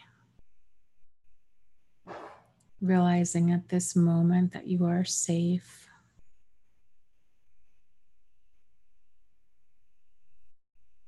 That it's okay to be fully present here now.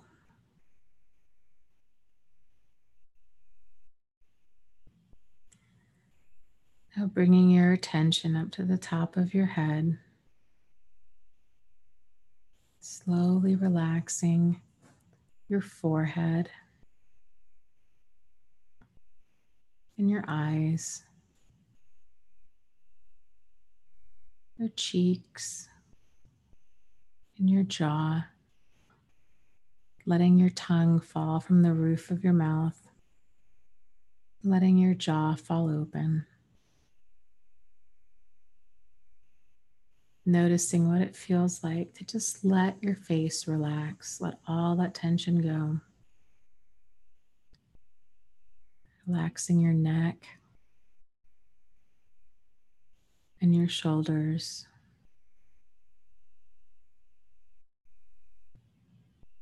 Feeling the heaviness of your arms as they fall to your side. And allowing them to fall into whatever position is the most comfortable. Relaxing your chest, allowing your chest to open up.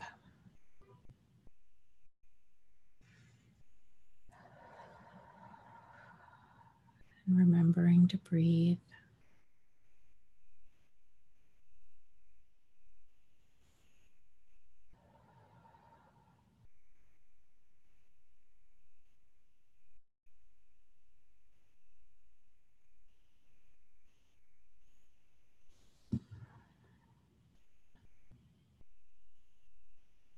Relaxing your hips, allowing your legs to fall into whatever position is the most comfortable. Relaxing your thighs, your calves,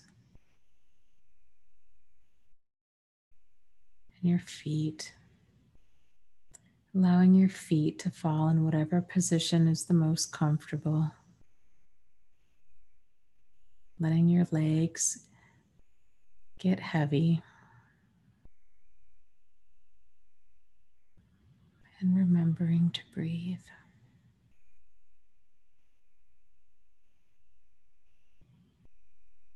And sending that breath to every part of your body, down your arms, down your legs.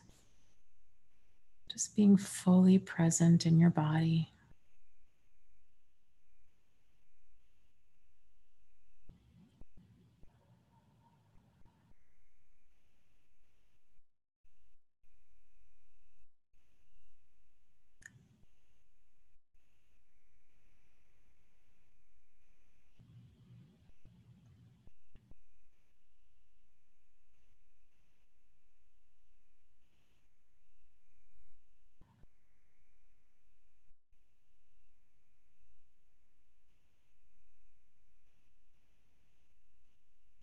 Now, let's do some affirmations. Reminding yourself of just how far you've come. You are, in fact, a warrior, that you've been through a lot, and that you are strong, you are resilient, you are powerful. There is a lot that is right about you.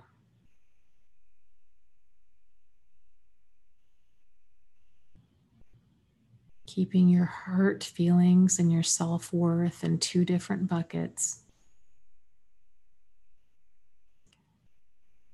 Making that decision and that declaration that you're going to take everything that happened to you, even if you don't know how to do this right now, but that you're going to take what happened to you and you're going to use it for your highest and greatest good. That you're going to try to dig out as many lessons as humanly possible from all of this and use it for your personal growth and to move your life forward. That many of your best days are still ahead of you.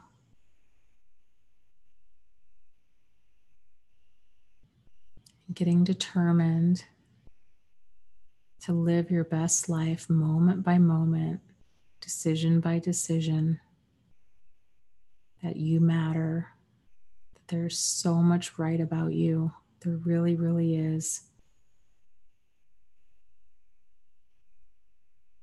That you can come through this like a phoenix from the fire, that you really can.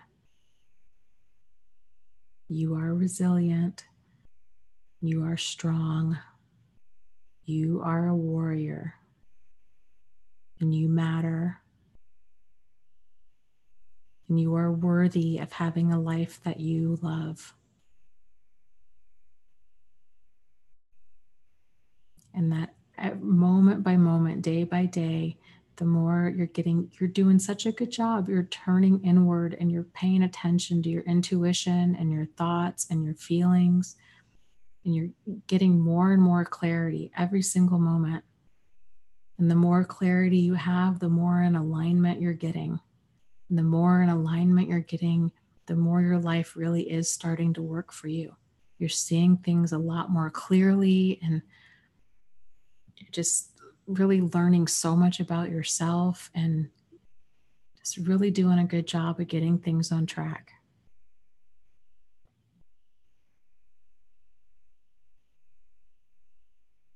So let's take some time. Let's take some time and let's focus on, try to list out like 10 things that you're grateful for.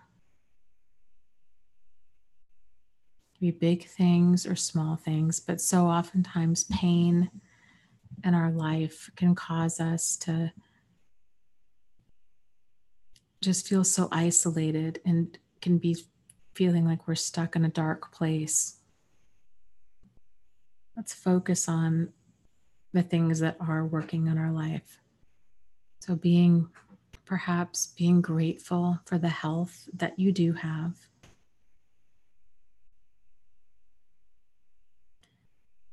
Perhaps for the nice weather, depending on where you live.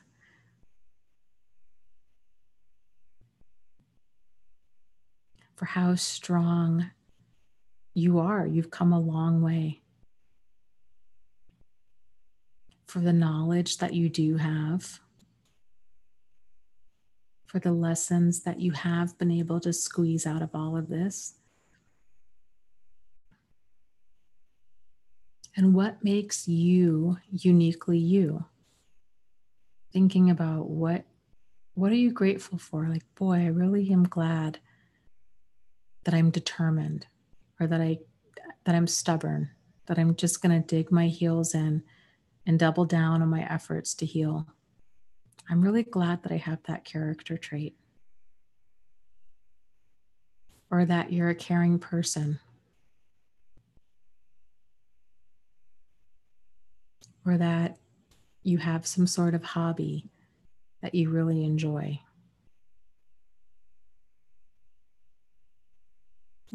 That we have this really awesome community here online. That's just such a gift.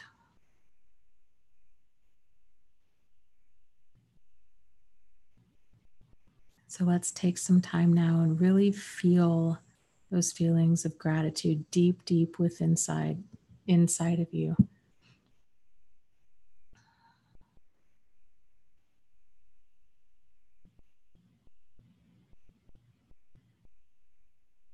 Visualize feeling that deep sense of appreciation for everything that is good and right in your world and within you.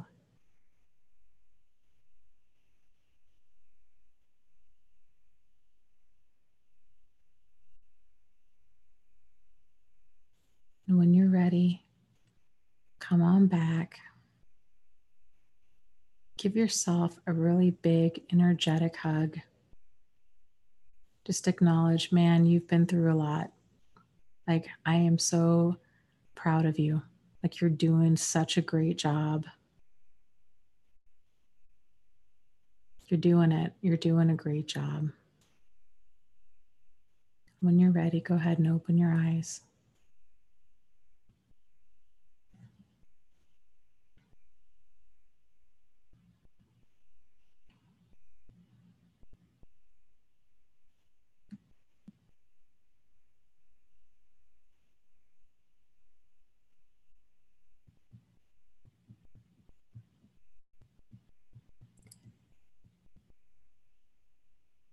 So with that said,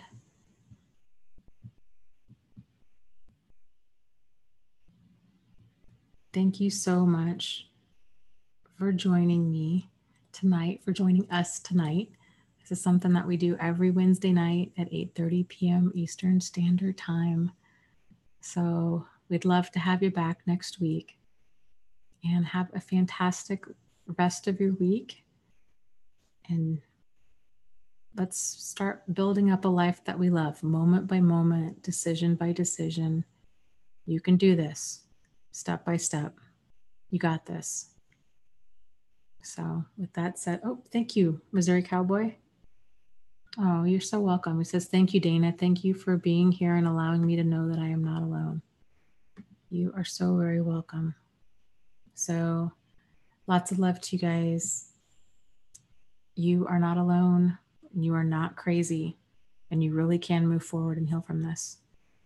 So take care. Have a great week. Okay. Good night.